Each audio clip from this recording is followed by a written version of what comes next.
अस्सलामुअलैकुम, मैं हूं Minahil Sheikh and welcome to our podcast. जी व्यूअर्स, जो आज ही हमारे पॉडकास्ट की मेहमान हैं वो हमारे लिए बहुत स्पेशल हैं। वो इसलिए भी because she is one of the most talented and accomplished Pakistani anchor. Female anchors का जब आप जिक्र करते हैं और उनका नाम ना लिया जाए ये इम्पॉसिबल है। तो विदाउट एनी फर्दर डिलेज मैं आपको मिलवाती हूँ हमारी आज की गेस्ट के साथ। We have none other than Ayesha Jahanzeb in our studio.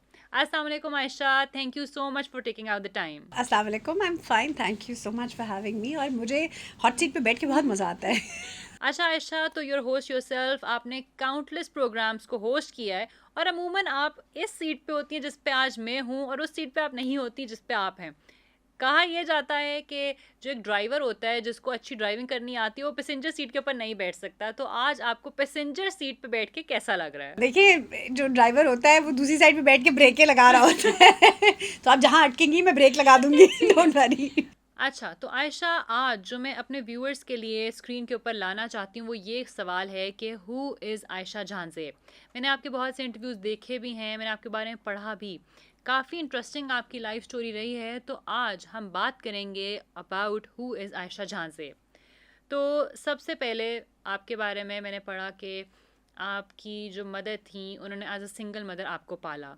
आपके फादर पिक्चर में नहीं थे, तो हुआ क्या था? देखिए, सबसे पहले आज जो आयशा आपको नज़र आती है वो आज से 25 साल पहले भी ऐसी ही थी।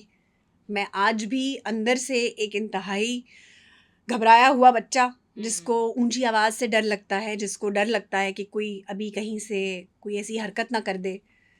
लेकिन ये जो एक्सटीरियर है ना, ये ज़िंदगी ने बना दिया है मजबूत। एक मजबूत। एक ये जो आयरन फोल्ड आपको नज़र आता है ना, कि ये कुछ भी कर जाती है, कह देती है, and she doesn't look back at that. ज़िंदगी में कभी ये कुलिया ही नहीं रहा कि वापस मुड़ के देखो और इस पे अफसोस करो। जो हुआ बहुत अच्छा हुआ, उससे सबक मिल गया। अगर अच्छा, कोई हुआ क्या था आपके वालदा के फादर? हाँ जी। ओके, मैं अपनी वालदा के रहम में थी हम्म, और मेरे वालिद को नहीं पता था। उससे पहले मेरी वालदा को डिक्लेयर कर दिया गया था कि ये तो बांझ हैं, इनके कोई बच्चे नहीं हो सकते। अच्छा। हाँ, और वो शादी भी एक कॉम्प्रोमाइज़ की तरह की गई। इस तरह के एक बहुत अमीर ख़ानदान की लड़की, यानी मेरी वालदा सुरैया बेगम, बड़े घने लंबे घुंघराले बाल, खूबसूरत बादामी मोटी आँख, लेकिन रंग सांवला था। और सांवले रंग के ऊपर मेरी माँ ने आज से इतने साल पहले वो बातें सुनी और वो कुछ उनको बियर करना पड़ा कि मैं कहती हूँ आज उनकी हिम्मत है कि वो कैसे वो सब टॉलरेट करती थी। शादी एक कॉम्प्रोमाइज़ था। मेरे वालिद साहब एक वेस्पा चलाते थे और एक अकाउंटेंट थे। नमाज, रोज़ा, मेहराब सब कुछ था उनका, और जवानी में था। तो मेरे मामू जो उस वक़्त के सिनेमा ओनर्स की एसोसिएशन के चीफ़ थे वो, और बहुत पैसा, बहुत प्रॉपर्टीज़। नाना की पहली पाकिस्तान की रिसर्च नर्सरी जो थी वो हमारी थी, हमारे ख़ानदान की थी, अंगूरी फैमिली की। फिर पाकिस्तान में जो पहला मसनूई आबशार वाला घर बना था, पहला, दैट वाज आवर्स, अच्छा। जो हमारी एंसेस्ट्रल प्रॉपर्टी में अभी भी मौजूद है। हमने अपने बचपन में शहनशाह नवाब को और पीटीवी के बड़े बड़े नाम, जिनके लिए लोग डरते थे ना कि उनसे मुलाकात कैसे की जाए, वो शाम को हमारे घर में चाय पिया करते थे। लिटरली हमारे यहाँ ऐसा माहौल होता था, पॉलिटिक्स पे बात होती थी, सिनेमा पे बात होती थी, एंड कल्चरली हम अपने वक्त से बहुत आगे की फैमिली थी, ठीक है। हमेशा से। सो ये जो आपको ये प्रोडक्ट नज़र आता है ना, ये वो बचपन की सारी चीज़ें देखकर ये प्रोडक्ट है। अगर मैं आपको लगता है कि ओपन माइंडेड हूँ, अगर आपको लगता है मैं फॉरवर्ड थिंकिंग करती हूँ, या मेरी एक पर्सनालिटी में ये जो एक रोब है या जो एक मज़ा है, ये सब उस बचपन का हिस्सा है। लेकिन बचपन में आयशा ऐसी नहीं थी। सो जब मैं पैदा होने वाली थी, मेरे बाप को ख़बर नहीं थी उन पैसों के उसके ऊपर कि इसको जायदाद दे दी जाएगी, ये हमारी बेटी ले जाए, क्योंकि इसका रंग सांवला है, इसके लिए रिश्ते नहीं आते। लिहाजा उनकी शादी एक इंतहाई इंतहाई मतवस्त घराने में कर दी गई, जहाँ पे एक रिक्शा और एक पिकअप वैन थी, और समनाबाद में एक कमरे का घर था। मतलब इतना इशू था सिर्फ रंग सांवला होने की वजह से? आप 50 साल पीछे चले जाएं, आज भी आप देखें लड़कियां क्यों ग्लूटाथायोन के पीछे भाग रही हैं, क्यों वाइटनिंग इंजेक्शन लगवा रही हैं, उनका कसूर नहीं है। इस खत्ते ने हमेशा औरत को सब्जेक्टिफाई किया है हुस्न के साथ, कि हुस्न की एक पूरी मूरत बना दी गई है। गोरा रंग चेक, लंबे बाल चेक, सरू कद चेक, सडौल जिस्म चेक, ऐसे पाँव ऐसा, और उस बोलती भी अच्छा हो, करती भी, और शर्माए भी, लज्जाए भी, बात पढ़ी करे, लिखी भी हो पढ़ी लेकिन लिखी घर भी रहने हो वाली लेकिन हो। घर भी संभाले, घर संभाले, बच्चे भी पाले, बच्चे पाले, और ऐसे मिसाली पाले कि उनमें कोई सुकून। देखिए ऐसे, अगर ऐसे लिस्ट दे के चीज़ें बनती होती तो हर कोई अपने लिए कोई ऐसा पार्टनर बना लेता। मेरी वालदा से ज़्यादा सुघड़, अच्छा खाने बनाने वाला, क्रोशिया की बेडशीट्स, एम्ब्रॉयडरी की साड़ियाँ, सोने की तार से कढ़ाई किए हुए कपड़े मेरी वालदा के अपनी अभी तक मेरे पास महफूज पड़े हुए हैं। बात ये है कि किसी के गुण को और किसी के रंग को अगर आपने रखना है, वालिद साहब मेरे बहुत गोरे चिट्टे थे, पर मेरी वालदा जो थी वो सांवले कर, और वो क्यों थी सांवली? बचपन में, उनके बचपन में उनको हुआ अपेंडिक्स, पेनिसिलिन से वो, उनको थी एलर्जी। अक्सर लोगों को पेनिसिलिन से इंजेक्शन लगते थे और रिएक्शन हो जाता था। मरते मरते वो बची, और इन रिएक्शन टू दैट उनकी पूरी बॉडी जल गई। और वो, मतलब जो उनका कम्प्लेक्शन था, it was not because it was naturally that, वो, लेकिन क्योंकि वो सांवली हो गई तो फिर उनके ऊपर ठप्पा लग गया कि ए काली है। So unfortunately she had to bear that in her marriage. साडा मुंडा इन्ना सोहना है, साड़ी नूंह काली है। खैर मैं पैदा होने वाली थी, उनको नहीं पता था, उन्होंने अपनी तरफ से फारिग करके कि ये तो 2 मिसकैरेजेस हो गए हैं। अब वो मिसकैरेजेस क्यों थे? वहाँ खुराक नहीं थी जो यहाँ थी, यहाँ वहाँ स्ट्रेस बहुत ज़्यादा था जो यहाँ नहीं था, वहाँ पर मुसलसल काम का प्रेशर था, एक बहू और मतलब 4 नंदे, 3 नंदे, एक सास, में पली हुई आपकी अम्मी और उनको उधर भेज उनको दिया गया। नाज नखरे में ना भी हो, हर बेटी अपने घर में क्वीन होती है। इसको आप जैसे मर्जी डिसाइफर कर लें। घर छोटा होगा तो नखरे कम होंगे, घर बड़ा होगा तो नखरे ज़्यादा होंगे। कहने का मकसद ये कि क्लास और कल्चर का इतना मेजर डिफरेंस था, सोच का। हमारे यहाँ जो चीज़ हंसी मजाक थी, वहाँ पे वो ताने और तिशन थे। उनको बातों को डिसाइफर, देखिए कसूर नहीं था उनका, मेरे वालिद साहब की फैमिली का कसूर नहीं था, एक और ना इनका कसूर था। इनका ब्रॉटअप इतना अलग था कि उनका जोड़ नहीं बनता था, लेकिन क्योंकि एक अंडरस्टैंडिंग डेवलप हुई। खैर टू कट इट शॉर्ट, वो जी ब्रेक ऑफ हो गया। मुझे मैं भी प्रोसेस में थी, तो अम्मी वापस घर आ गई और वालिद साहब उधर सोचने लगे कि अब क्या करना है क्या नहीं करना। कुछ महीनों में अम्मी को पता लग गया कि अरे अब तो मैं तो प्रेग्नेंट हूँ, और लेकिन उन्होंने ये बात किसी से जिक्र नहीं किया, क्योंकि उन्हें पता था दूसरी तरफ क्या थॉट प्रोसेस है, क्या नेचर है, वापस भेज दिया जाएगा, नहीं वो बच्चा छीन लेंगे और क्या होगा। सो कहानी चलती गई। 9 महीने बाद मैं पैदा हुई। वालिद साहब को कहीं से पता चला कि सुरैया के यहाँ बेटी पैदा हुई है, तो वो देखने आए वेस्पा पे। और लोग बताते हैं कि जब वो देखने आए, बच्चा बाहर गया, रैप हुआ हुआ, जो कि मैं थी, लिपटी हुई गई, उन्होंने बाइक को किक स्टार्ट किया और वहाँ से जाने की कोशिश की। मेरी वालदा की बड़ी बहन नौरीन, वो अपनी 4 बेटियों के और एक बेटे के साथ भी उसी घर में रहती थी, हमारे ख़ानदानी घर में। उनको एकदम से पता नहीं वहम हुआ कि ले जाएगा हमारी बच्ची को, तो वो पीछे भागी, तो उन्होंने बाकायदा स्कूटर से मुझे दबोच के पकड़ा।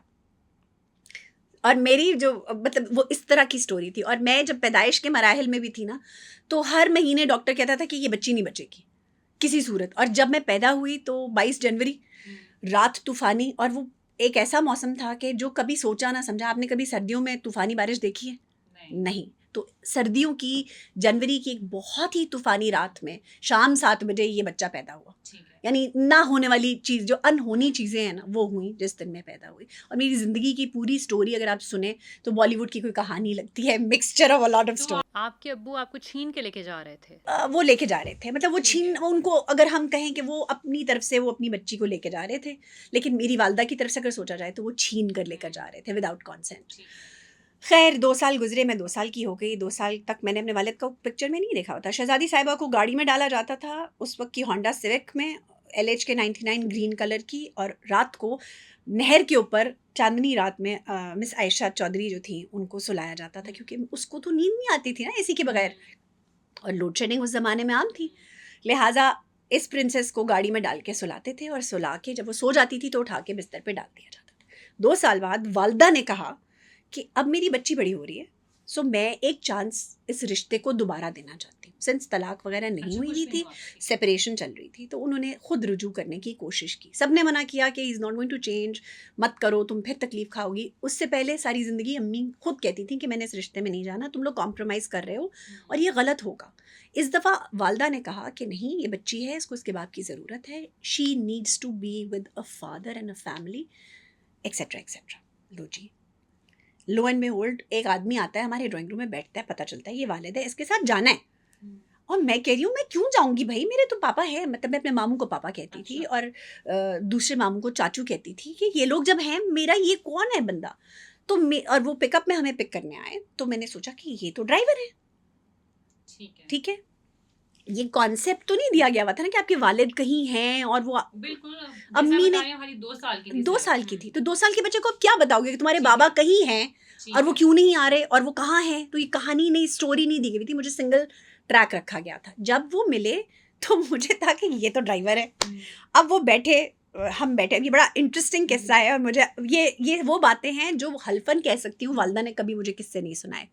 मेरी वालदा ने वालिद से रिलेटेड, अल्लाह ने मेरी वालदा को गरी के रहमत करे, उन्होंने वालिद से रिलेटेड इतना सा पॉइजन भी मेरी ज़िंदगी में ऐड नहीं किया।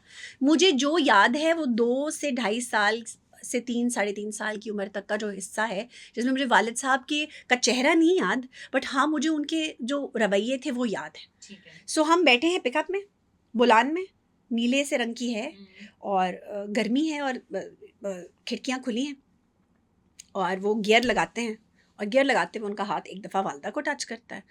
तो मैं अपनी वालदा की तरफ देखती हूँ कि ड्राइवर कि अब मेरे अंदर ना थोड़ा सा हमेशा से जो था ना, बहुत ये सांप फुनकारते हैं हमेशा से।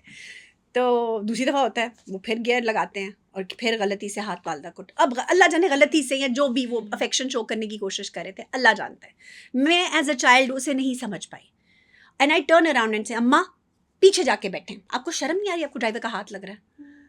2 साल का बच्चा जब ये बात करता है तो बाप ये सोचता है कि ये सिखाकर लाई है इसको मुझे बेइज्जत करने के लिए, और वो बेचारी कसम उठा रही है कि ये उल्लू की पट्टी खुद बकवास कर रही है, मैंने इसको ऐसा कुछ नहीं। वो बेचारी तावीलें देती रही सारी ज़िंदगी कि ये अपने दिमाग की मालिक है, ये अपनी मर्जी से बकवास करती है, इसमें मेरा कोई अमल दखल नहीं। लेकिन कोई नहीं मानता था उनकी बात को। खैर वो पीछे चली गई मेरी बात मान के, मैं आगे प्रधान बन के बैठी रही।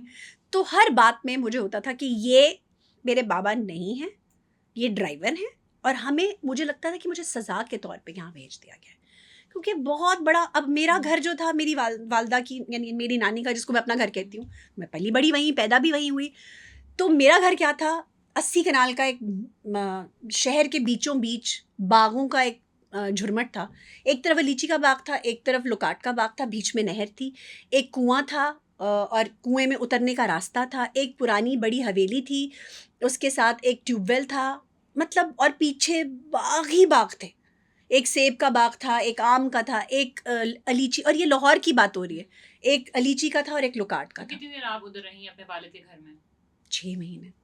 ठीक है। हार्डली 6 खत्म मंथ्स। हो गया रिश्ता आपके वालिदैन का? कहानी बड़ी इंटरेस्टिंग है। ख़त्म इस तरह हुआ कि हम कराची चले गए अब्बा के साथ, और वो 6 महीने वहाँ पर भी यही लड़ाई रही, तुम ये मेरे साथ सोएगी, नहीं मैं अपनी वालदा के साथ सोऊंगी, अच्छा तुमने इसको सिखाया है कि मेरी बेइज्जती करनी है। तो उनके दरमियान वो जो ट्रस्ट मियाँ बीवी के दरमियान होना चाहिए वो नहीं हो सका। कराची 6 महीने गुजरते हैं, ईद आ गई है, और ईद के दौरान हमें वापस भेजा जा रहा है और मैं धाड़े मार रही हूँ। और मेरी ज़िंदगी में होता है हमेशा ये कि जब भी कोई इवेंट होता है ना मेरी ज़िंदगी में, कोई लाइफ चेंजिंग इवेंट, तो दूधिया रोशनी होती है उस दिन, दूधिया रोशनी होती है। वो एक दूधिया रोशनी वाला दिन था। मेरे वालिद साहब शेव कर रहे थे, पुराने शीशे होते थे ना वो स्टील वाले, उसमें वो कर रहे हैं, शेव कर रहे हैं, और मैं नीचे खड़ी हूँ और एक अलमारी भरी हुई है मेरे टॉयज़ के साथ, और मैं रो रही हूँ कि मैंने नहीं जाना लाहौर, क्योंकि मैं जाऊँगी और मैं अपने बाबा को कभी नहीं मिलूँगी, ये आखिरी दफ़ा है कि हम मिल रहे हैं। और ऐसी मेरी ज़बान काली है, माज़रत के साथ मैं मानती हूँ इस बात को कि जो मैंने कहा है वो हमेशा हुआ है, कोई अच्छा, माने। तब आपके दिल में अपने वालिद के लिए थोड़ी 6 महीने के अंदर अम्मा ने, बाप ने, जैसे भी करके ना, वो आपको वो उनसे अंदर प्यार होने लग गया था? मुझे, मैं देखिए, एक बच्चा किस चीज़ का भूखा होता है? प्यार का प्यार और ओनरशिप का। ठीक है। एक बाप जो 2 साल पहले ज़िंदगी में था ही नहीं, वो 6 महीने में आया, उसके साथ हम एक नई जगह आ गए, कराची। कराची रहे हम 6 महीने। वहाँ पर एक अलग ज़िंदगी थी पर इंटरेस्टिंग थी। बाबा थे इस वाली कहानी में, क्योंकि वहाँ कज़िन्स के बाबा थे, लेकिन वो वो शेयर करने पड़े थे वो शेयर आपको? करने पड़े थे, और वो मेरे बाबा तो नहीं थे ना। हम्म। वो मुझे मतलब मेरे ऊपर तरस खा के ज़रूर चीज़ें कर रहे थे। मामू थे, ज़ाहिर है प्यार तो करते होंगे, लेकिन अपनी बेटी की तरह तो नहीं कर सकते उनसे ये एक्सपेक्ट करना। लेकिन एज अ चाइल्ड मुझे होता था कि मेरा भी राइट है इनके ऊपर, तो ये मुझसे उस तरह प्यार क्यों नहीं करते।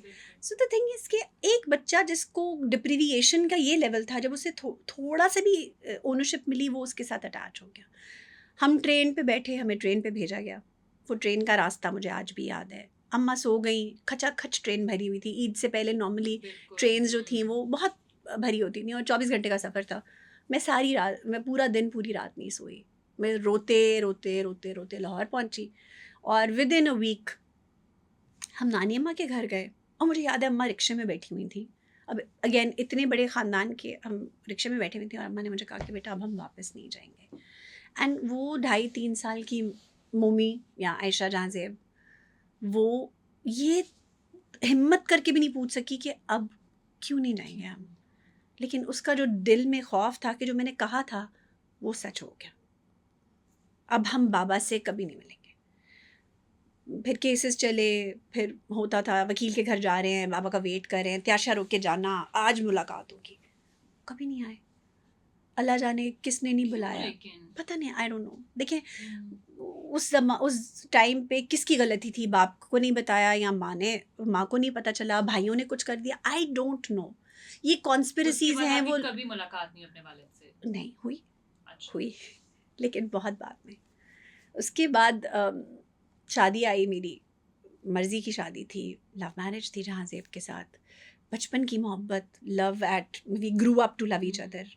बड़ा ही हम कपल थे एक पूरा, वो सैफ अली खान जैसा लगता था मुझे। लोग करीना से मिलाते थे उस ज़माने में, तो हम लोगों का जो एक वो था ना कपल, उसको बहुत आइडियलाइज़ किया जाता था कि ओ माय गॉड। और फिर लव मैरिज का कॉन्सेप्ट, वो राजपूत हम अराई, और मतलब फैमिली फ्रेंड्स थे, बचपन से साथ पले बड़े।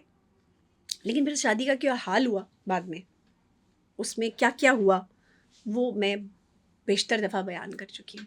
मेरी जो उम्मीदें थी, शादी की दूसरी रात मुझे पता चला कि ये वो इंसान ही नहीं है यार। मतलब मुझे तो नहीं पता था कि वो इतना ज़्यादा अल्कोहलिक है। आपकी लव मैरिज थी और आपको फिर भी नहीं पता था कि आपके हस्बैंड इतनी ज़्यादा अल्कोहल पीते हैं? बच्चे थे ना हम। वो 18 का था, मैं 16 की थी, 2 साल का फ़र्क। इतनी जल्दी शादी हो गई थी आपकी? नहीं, इतनी जल्दी मोहब्बत हुई थी। अच्छा। शादी तो I was 22 when I got married. तो और 23 की थी तो बेटा मेरी गोद में था 6 महीने का। सो और 24 की हुई तो मुझे पता लग गया कि he is interested somewhere else. तो ये जो मोहब्बत से शादी, और फिर उसके बाद जितनी कॉम्प्लिकेशंस देख के 24 साल की उम्र में मुझे पता लग चुका था कि जिस आदमी से मैंने शादी की है मैंने भंड मार लिया है। और मोहब्बत रही थी आपको अपने हस्बैंड के साथ अब भी? मुझे आज भी उससे बहुत मोहब्बत है। वो ज़मीन के मनो मिट्टी के नीचे है। मैं उसे ज़िंदगी में माफ़ कर चुकी हूँ। मुझे उससे कोई गिला शिकवा नहीं है। उसने मुझे 3 बहुत खूबसूरत बच्चे दिए हैं, और वो बच्चे आज मेरी, दे आर माई स्पिरिट। मेरे 5 बच्चे मेरी स्पिरिट, अल्हम्दुलिल्लाह। मैंने ज़िंदगी से यही सीखा है कि अगर कोई इंसान आपको मिलता है तो वो या दरवाज़ा है या दीवार है। आप दीवार से लग जाते हैं तो क्या होता है, आप अपने लिए रास्ता तलाश करते हैं। आप कितने साल की थीं जब आपके फर्स्ट हस्बैंड जहांजेब की डेथ हुई थी? एग्जैक्टली नहीं याद, बट 27 या 30 आई थिंक, आई डोंट। अच्छा आयशा, आपके फर्स्ट हस्बैंड की डेथ के बाद आप अपने इन लॉज के घर ही रही थीं, आप वापस नहीं आई थीं, तो आपका वो एक्सपीरियंस कैसा रहा था? जब जहाँ से आपको कैंसर डायग्नोज हो गया और 4th स्टेज एडवांस था, मुझे नहीं बताया गया कि उसे 4th स्टेज एडवांस है। मैं कभी नहीं जाती थी उसके चेकअप्स में। एक दिन डॉक्टर ज़ेबा होती हैं, ऑन्कोलॉजिस्ट हैं अब पता नहीं है या नहीं, हमीद लतीफ़ में उस ज़माने में हुआ करती थी। और उन्होंने कहा इसकी बीवी को बुलाओ, इसकी तलाक हुई हुई है। कहा नहीं। जब मुझे बुलाया गया, मैंने कहा ये कब ठीक होंगे? उन्होंने कहा बेटा तुम किस सोच में हो, ये ठीक नहीं होगा। जो दिन गुजर रहा है उसे गनीमत जानो। ही इज़ ऑन, ये अल्लाह की तरफ से एक तुम्हें बोनस है जो ज़िंदगी है उसकी। सो मैंने अपने वालिद को कांटेक्ट किया। जब वो अंदर रिजेंटमेंट होती है ना, शादी के बाद मैंने उनसे बहुत बहुत दफ़ा बात की फ़ोन पे, बहुत दफ़ा कहा कि आपकी वजह से मैंने गलत बंदा चूज़ किया अपने लिए, क्योंकि मुझे पहला आदमी जो मिला ना, मैंने उसके अंदर अपनी सिक्योरिटी ढूंढने की कोशिश की। मैंने ये नहीं सोचा, एग्जैक्टली मैंने ये नहीं सोचा कि ये मेरे लिए अच्छा होगा या नहीं होगा। मैंने आई ट्रस्टेड माई गट और I was wrong, completely wrong. तो मैं उन पे ब्लेम करती थी कि आप क्योंकि मेरी ज़िंदगी में नहीं थे, आपने मुझे छोड़ा और ऐसा छोड़ा। But आप देखो, बीवी को तो छोड़ दिया जाता है, तो औलाद को भी छोड़ देते हैं आप।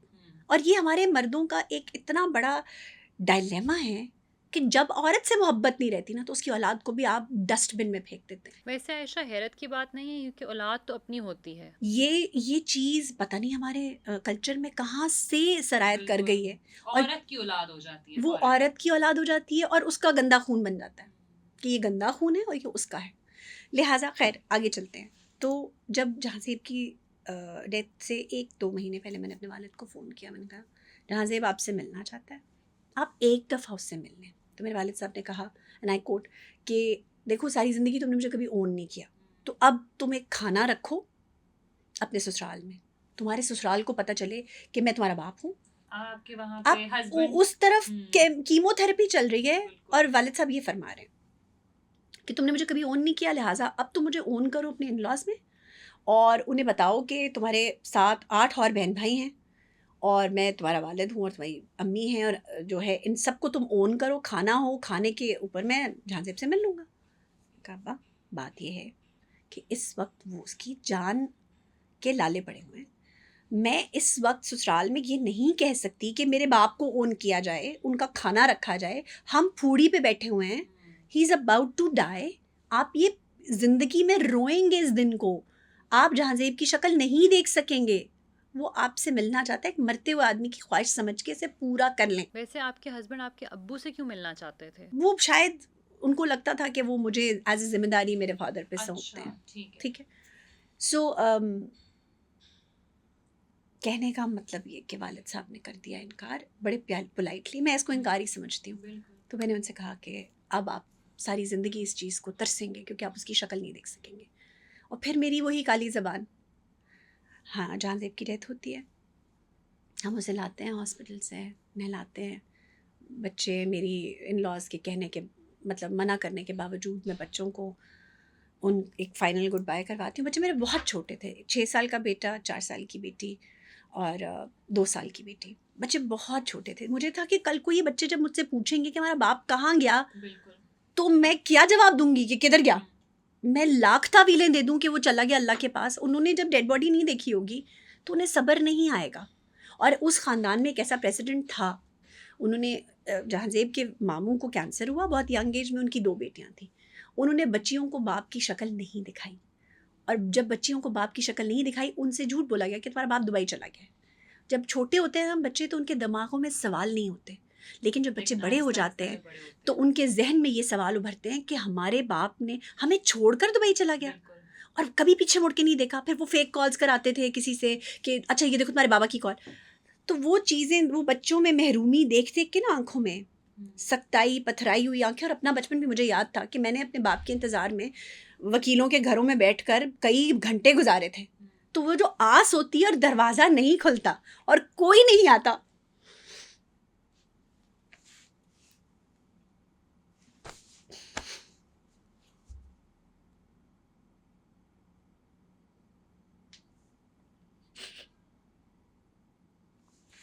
खैर तो वो मैं नहीं चाहती थी।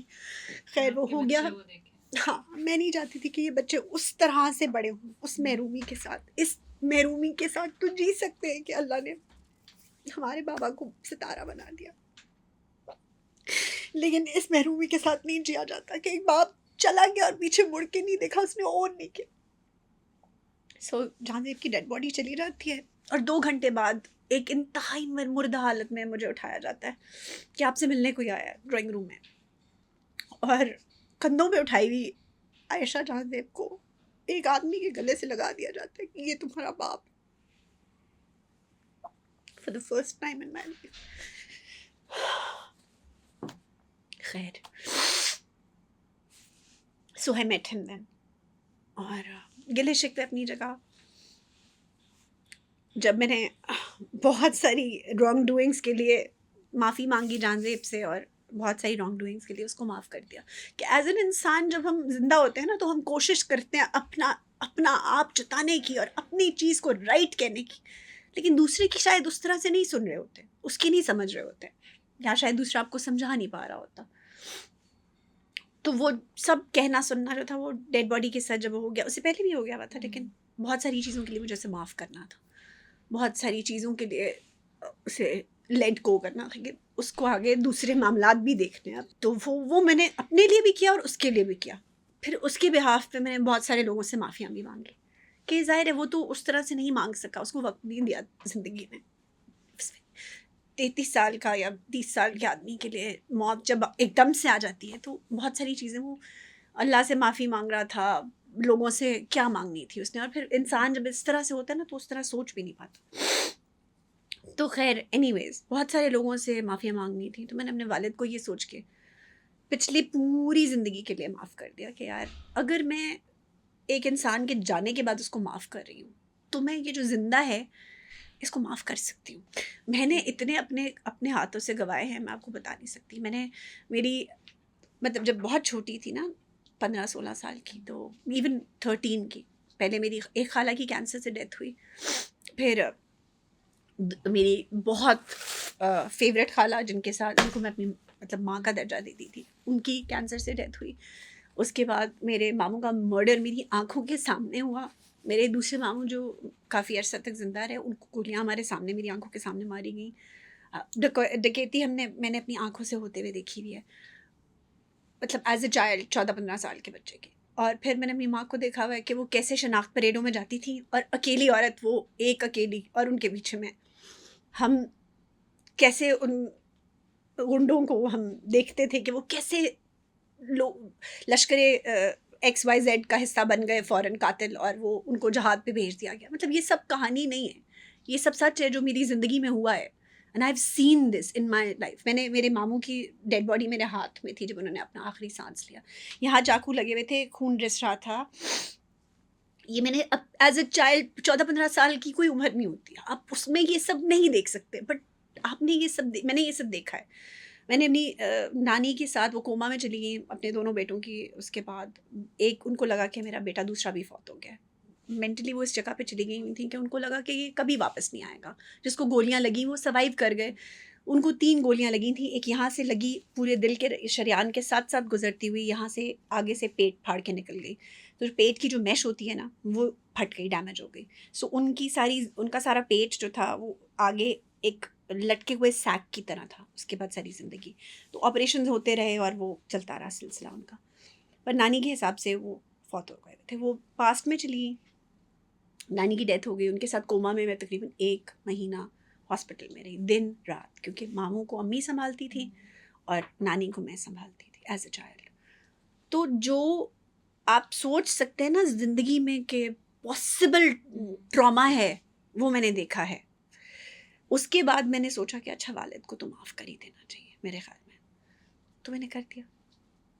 उसके बाद कहानी का दूसरा चैप्टर खुलता है, बॉलीवुड की एक और कहानी, एक औरत जिसके 3 बच्चे। मेरी वालदा ने मुझे क्यों मना किया आने से, जब 40वां गुजर गया तो अम्मी ने मुझे कहा कि देखो तुम जवान हो, तुम्हारे बच्चे हैं, और तुम्हें ना, तुम्हारी एक ये जो बबली पर्सनालिटी है हमेशा से थी, स्ट्रॉन्ग हेडेड, अपना ओपिनियन वॉइस करने वाली। आई वुड नॉट, मैं डरने वाला इंसान नहीं हूँ कभी भी, मतलब एक अंदर मेरे एक डरा हुआ बच्चा ज़रूर है, लेकिन ज़बान मेरी जो थी वो कभी नहीं डरती थी सच बोलने से, और सच मैंने हमेशा बोला है, चाहे वो किसी को अच्छा लगे चाहे किसी को बुरा लगे, विसल ब्लोअर की तरह। तो अम्मी ने मुझे कहा कि तुम यहाँ पे, तुम्हारा जेठ भी हैं, 2 जवान हैं, वो भी, तुम्हारा ससुर भी है, बेटा कल को कोई कॉम्प्लिकेशन हो गई तो हम नहीं संभाल पाएंगे, तुम हमारे साथ चलो, तुम इकलौती हो, तुम्हारा यहाँ पे कोई वो रिश्ता वास्ता नहीं है। आई वॉज लाइक नहीं, मैं जो हूँ मैं इनके साथ रहूँगी, इनका बेटा चला गया, मेरा डिसीजन था। अब सुनिए, मेरा डिसीजन था कि मैंने कहा कि मैं यहाँ रहूँगी, मेरे बच्चों से बाप छिना है, मैं उनके दादा दादी, उसके ताया ताई, वो रिश्ते उनसे नहीं छीन सकती अम्मा। तो मैंने सारी ज़िंदगी अकेले गुजारी है, मैं इन बच्चों को अकेले नहीं गुजारने दूँगी। यहाँ उन्हें लगेगा कि यहाँ हमारा बाप बैठता था, यहाँ सोता था, वो उसके साए को, उसकी प्रेजेंस को महसूस कर सकेंगे, लिहाजा मैं इनके साथ ही रहूँगी। 1 साल गुजरा, लोग जाते हैं तो रवैये बदल जाते हैं, इंसान बदल जाते हैं, इंसान बदल गए। एक दिन मैं घर कॉलेज जाना शुरू कर दिया। मैंने कहा कि मैंने अगर पढ़ाना है, तदरीस करनी है, तो मैंने उस वक्त भी मैं HSN में पहले काम करती थी जहांज़ेब की ज़िंदगी में, और जब ये सब रैप अप हुआ तो वो चले गए इस दुनिया से। उसके बाद दोबारा मैंने काम शुरू कर दिया। उसके बाद मैंने सोचा कि अच्छा अगर पढ़ाना है तो डबल मास्टर्स से तो कुछ नहीं होगा, I have to do something. तो उस वक्त MPhil आ गया हुआ था कि आप MPhil कर लें। तो मैंने इजाज़त ली घर वालों से, हालांकि बनती नहीं थी, फिर भी मैंने इजाज़त मांगी और मैंने कहा कि मैं पढ़ना चाहती हूँ दोबारा, मैं आप लोगों पे बर्डन नहीं बनूंगी, मैं खुद अपना कर लूँगी, तो मुझे इजाज़त चाहिए पढ़ने की। मैंने पढ़ना शुरू कर दिया, कॉन्वेंट में पढ़ाना शुरू कर दिया, convent of Jesus and Mary में, जो मेरा अपना अल्मा मैटर भी था। एक दिन मैं वापस आती हूँ तो ऐसी गुफ्तगू हो रही थी घर में जो मेरे लिए काबिल कबूल नहीं थी। मैं उसके डिटेल में नहीं जा सकती फॉर पर्सनल रीजंस। वो गुफ्तगू सुन के मेरे ना रोंगटे खड़े हो गए और मैं बार बार वहाँ मंडला रही थी कि कोई मुझे कहेगा कि ये हमसे गलती हो गई है इस बारे में ना, लेकिन नहीं हुई। बार बार मैं जाती थी, लाउंज का चक्कर लगाती थी कि शायद कोई माजरत कर ले, शायद कोई कह दे कि अच्छा ये गलत कॉन्वर्सेशन हो गई है, ये नहीं होनी चाहिए थी। नहीं हुई। मैं ऊपर गई और मैंने सोचा कि मम्मी बच्चे हैं ना, आप उनको एक झूठ बार बार सुनाओगे तो क्या होगा, वो यकीन कर लेंगे। दुनिया का ये असूल है, आप एक झूठ को इतना बोलो इतना बोलो इतना बोलो कि वो सच हो जाए, ये दुनिया का असूल है। तो बच्चों के दिमाग तो कच्ची मिट्टी होती है, बच्चों के सामने इतना झूठ बोला जाएगा तो वो इवेंचुअली क्या करेंगे, वो उसे एक्सेप्ट कर लेंगे एज अ रियलिटी। तो मैंने सोचा mummy, I was actually conversating with myself कि मम्मी तुमने फैसला ये करना है कि इन बच्चों को आसाइश की ज़िंदगी देनी है या तुमने इन बच्चों को इंसान का बच्चा बनाना है, झूठ से, धोखे से, फरेब से दूर। एक गाड़ी में एक रज़ाई, एक बिस्तर और एक पोटली कपड़ों की डाली। अगले दिन हम स्कूल गए, बच्चों को स्कूल ड्रॉप किया। मेरे पास कोई प्लान नहीं था, 25,000 रुपये की नौकरी थी मेरे पास, दैट्स इट। कोई प्लान नहीं था। बेटा मेरा HSN जाता था, ठीक है। कोई प्लान नहीं था मेरे पास। पर मैं वो कपड़े और वो रज़ाई और वो बच्चे लेकर अम्मा की तरफ चली गई। मैंने कहा अम्मा मैंने वापस नहीं जाना। अम्मा ने कहा अब तुम क्यों आई हो, जब मैंने तुम्हें साल पहले कहा था अब तुम बैठो वहाँ, लो अपने बच्चों का राइट। तुम जो मुझे कहती थी कि मैं बच्चों का राइट है, यहाँ पे ये दादा दादी सपोर्ट करेंगे, सब कुछ होगा। अब मेरे पास कोई जवाब नहीं था। मैंने कहा अम्मा आप मुझे यहाँ से निकाल दें। मैंने उनसे कहा कि अम्मा बस ये समझ लें कि मेरी इज्जत का मामला है, मैं सड़क पे रह लूँगी, एक कमरे में छपड़े में सो लूँगी, लेकिन मैं वापस नहीं जाऊँगी किसी सूरत में। फिर वही हुआ जो होता है, औरत की किरदार पे सबसे पहले उंगली उठाई जाती है। ये आज़ादी चाहती है, ये शादी करना चाहती है, ये चाहती है। जिस जिसका बस चला उस सब ने कहा कि ये आज़ादी मांगती है, इसको दुनिया से मुबर्रा होना चाहती। औरत आज़ादी नहीं मांगती, औरत अपने बच्चों के लिए रोटी मांगती है, औरत अपने बच्चों के लिए शेल्टर मांगती है, औरत अपने बच्चों के लिए सिक्योरिटी मांगती है। किस्मत अच्छी थी मेरी, MPhil कंप्लीट हुआ, मैंने HSN में अप्लाई किया। शमीम खान थे उस वक्त, मैं उनसे मिलने गई। मैंने कहा सर मेरे इस तरह मैं एक विडो हूँ और यूँ इस तरह जकड़ी हुई हूँ, कोई सपोर्ट नहीं कर रहा, तो आप मुझे रिबेट देते हैं, फ़ी में रिबेट देते हैं। उन्होंने कहा कि बेटा मैं आपको रिबेट नहीं दे सकता, नौकरी दे सकता हूँ। ठीक है। तो 25,000 की नौकरी में की जगह मुझे 80,000 की नौकरी मिल गई। और उस वक्त 2013 की बात करें, 2013 में 80,000 बहुत बड़ी रकम थी मेरे लिए, उस औरत के लिए जिसके पास कुछ नहीं था, कोई सेविंग नहीं थी। और उन्होंने वादा किया कि मैं तुम्हें फ्लैट भी दे दूंगा यहाँ पे, तो तुम अपने बच्चे लेके यहाँ आ जाना। तो वो जो एक फीलिंग थी ना कि यार मैं रुल जाऊंगी बच्चों के साथ। अच्छा आयशा, आपको आपकी अम्मी से कोई शिकायत हो, उन्होंने आपको वापस नहीं आने दिया, कोई दिल के अंदर कोई खलिश रह गई हो? बिल्कुल भी नहीं। आपको उसकी रीज़न देते हो। अल्लाह गरी के रहमत करे मेरे मामू को, शादी के 1 साल बाद जब मुझे पता लग गया था कि कहीं और सीन चल रहा है, मैंने अपने मामू को बताया, अम्मी को नहीं बताया, मामू को बताया कि ये हो रहा है। आप बिलीव करेंगे उनका जवाब क्या था? उन्होंने कहा मम्मी पाकिस्तान में हर औरत के साथ ये हो रहा है, तो तुम ये मत सोचो कि तुम अपना घर ख़त्म करके तो चली जाओगी, तुम कहीं और भी जाओगी, किसी और जगह भी शादी करोगी तो यही सब होना है। ये जो लोग तुम्हें खुश नज़र आते हैं ना, ये खुश नहीं है। इनके सबकी ज़िंदगियों में ऐसे क्लॉजेट्स हैं और ऐसे स्केलेटन्स हैं। तुम्हें सिर्फ पता चल गया बहुत जल्दी, तो तुम बस बर्दाश्त करो। ये सब कुछ आपको जब पता चला तो आपने अपने हस्बैंड को कन्फ्रंट किया था? उस दुनिया में नहीं है, मैं उसके बारे में बात नहीं करूँगी।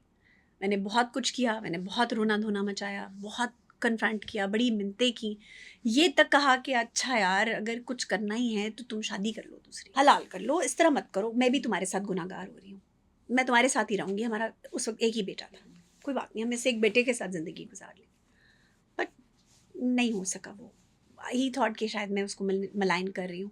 बिलीवेबिलिटी नहीं होती ना हमारे मर्दों में, ये कोई यकीन नहीं होता कि ये जो कह रही है, बकवास कर रही है कि अगर कर लो दूसरी शादी तो कर लो, उसे टेस्ट तो कर लो एक दफ़ा। अच्छा आयशा, एक पर्सनल सवाल है कि आपको पता चल चुका था कि आपके हस्बैंड आपके ऊपर चीट कर रहे हैं, लेकिन आपने फिर भी उस इंसान के साथ, आपके 2 और बच्चे हैं। ये झोलियाँ उठा के मैंने अपनी बेटी के लिए दुआ की सेकंड वाली।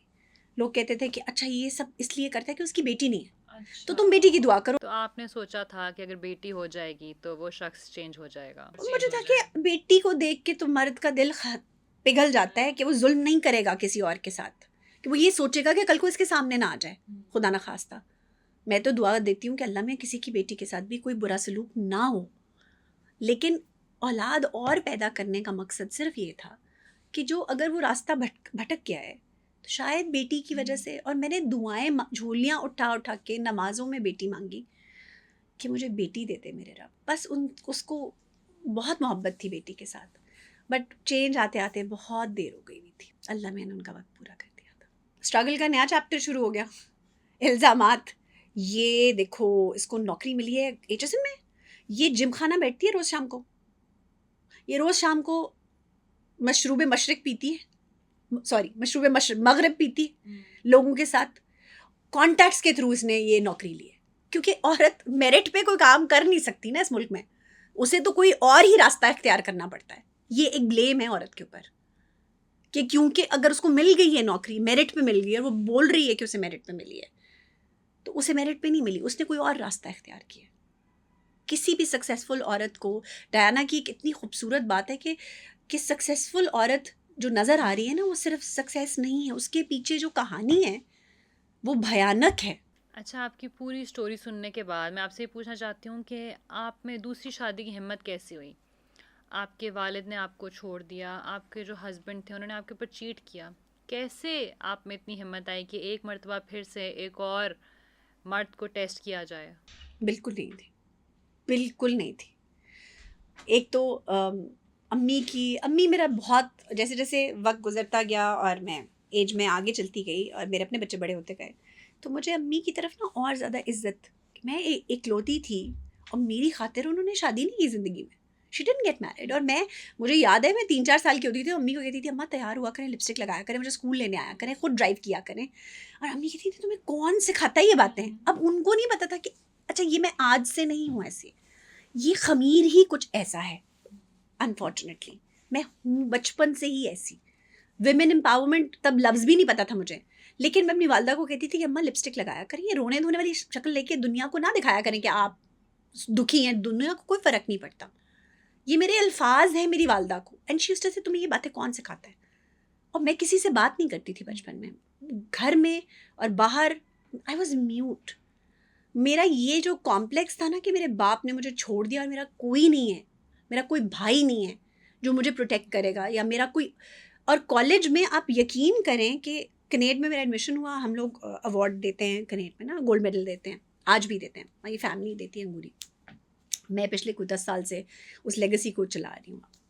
तो जब कनेड में मेरा एडमिशन हुआ तो उस दिन उस एक बड़ा फेमस वहाँ बोर्ड का दरख्त है, उसके नीचे बैठकर मोहतरमा आयशा जहांजेब ने मोहतरमा आयशा जहांजेब को समझाया कि बेटा इस तरह ज़िंदगी नहीं गुजरनी, you will have to speak to people, लोगों से बात करनी पड़ेगी, लोगों के साथ दोस्ती करनी पड़ेगी, उन पे भरोसा करना पड़ेगा। ये जो कन्फाउंड ककून के अंदर ज़िंदगी है ना, इसमें तुम मर जाओगी। ये अल्फाज मेरे अपने आप को थे। और फिर वहाँ से जर्नी शुरू हुई इस चैटर बॉक्स की, जो अब आपके सामने है। हर स्टेप पे अपने आप को कुछ नया सबक सिखाया कि बेटा, और यकीन करें ज़िंदगी का उसूल भी यही है कि आप खुद ही सबक सिखा सकते हैं। किसी का सबक आपको ना समझ में आता है ना आप सीखना चाहते हैं, ये हकीकत है। पत्थर चाट के ही आपको, मछली को पता चलता है कि ओहो मैं तो एंड पे आ गई हूँ, अब मुझे वापस जाना है, या मैं स्ट्रीम के अगेंस्ट चल रही थी। बात ये है कि इसी तरह का एक सबक जब HSN में नौकरी हो गई, मैं बिल्कुल अकेली थी, बारिश हो रही थी सर्दियों में, अनयूजुअल मेहरान थी मेरे पास, और अक्सर उसका टायर बर्स्ट हो जाया करता था, हर जगह पे उसका टायर फट जाया करता था। उसका टायर पंक्चर हो गया, मैं बैठी हूँ गाड़ी में और बारिश बाहर हो रही है धुआंधार, और अंदर भी बारिश हो रही है धुआंधार, और मैं रो रही हूँ और मैं अल्लाह से कह रही हूँ, अल्लाह मियाँ, मैं लोगों को और कपल्स को देखती हूँ, उनकी खुशियाँ देखती हूँ, मेरे अंदर जलन पैदा होती है, अल्लाह मियाँ मैं तो इस तरह बिटर हो जाऊँगी बहुत ज़्यादा, या अल्लाह मैं मुझे बचा ले, मैं कड़वाहट नहीं चाहती। क्योंकि उन्हीं दिनों में कॉन्वेंट में मेरी कॉलीग थी, उनके हस्बैंड की भी इसी तरह डेथ हुई और उनके 2-3 बच्चे थे, एक बेटा 2 बेटियाँ, सेम सिचुएशन, ठीक है। वो भी अपने बच्चे खुद पाल रही थी। वो सफ़ेद दुपट्टा लेके आती थी और वो हर वक्त ऐसे बहुत दुखी और अफसरदा रहती थी और बात नहीं करती थी किसी से, वो अंदर ही अंदर नज़र आता था कि वो घुल रही हैं, और वो she was very becoming bitter. तो उन्हें देख देख के मुझे लगता था कि यार मम्मी तेरा फ्यूचर भी यही है, तेरा भी यही होनी है, तूने भी यूं ही बन जाना है। तो उस दिन रात को रो रो के मैंने अपने रब से कहा कि या अल्लाह मुझे बचा ले, मैं बिटर नहीं होना चाहती, मैं कड़वाहट अपनी ज़िंदगी और ज़बान पे नहीं लाना चाहती, मुझे बचा ले। और रब ने मुझे एक अता दी कि जब भी मैं किसी खूबसूरत और अच्छे खुश कपल को देखती थी, उनके लिए दुआ करती थी कि अल्लाह ये लोग एक दूसरे की साथ को हमेशा एंजॉय करें, अल्लाह मियाँ इनके बच्चे इनकी मोहब्बत को हमेशा सलामत रखें, इनकी मोहब्बत इनके बच्चों में ट्रांसफ़र। उसने मुझे दोबारा ज़िंदगी में एक्सपेरिमेंट करने का एक हौसला दे दिया। वालदा को कैंसर हो गया, हेपेटाइटिस की पेशेंट थी, एंजाइना पेशेंट थी, डायबिटिक थी।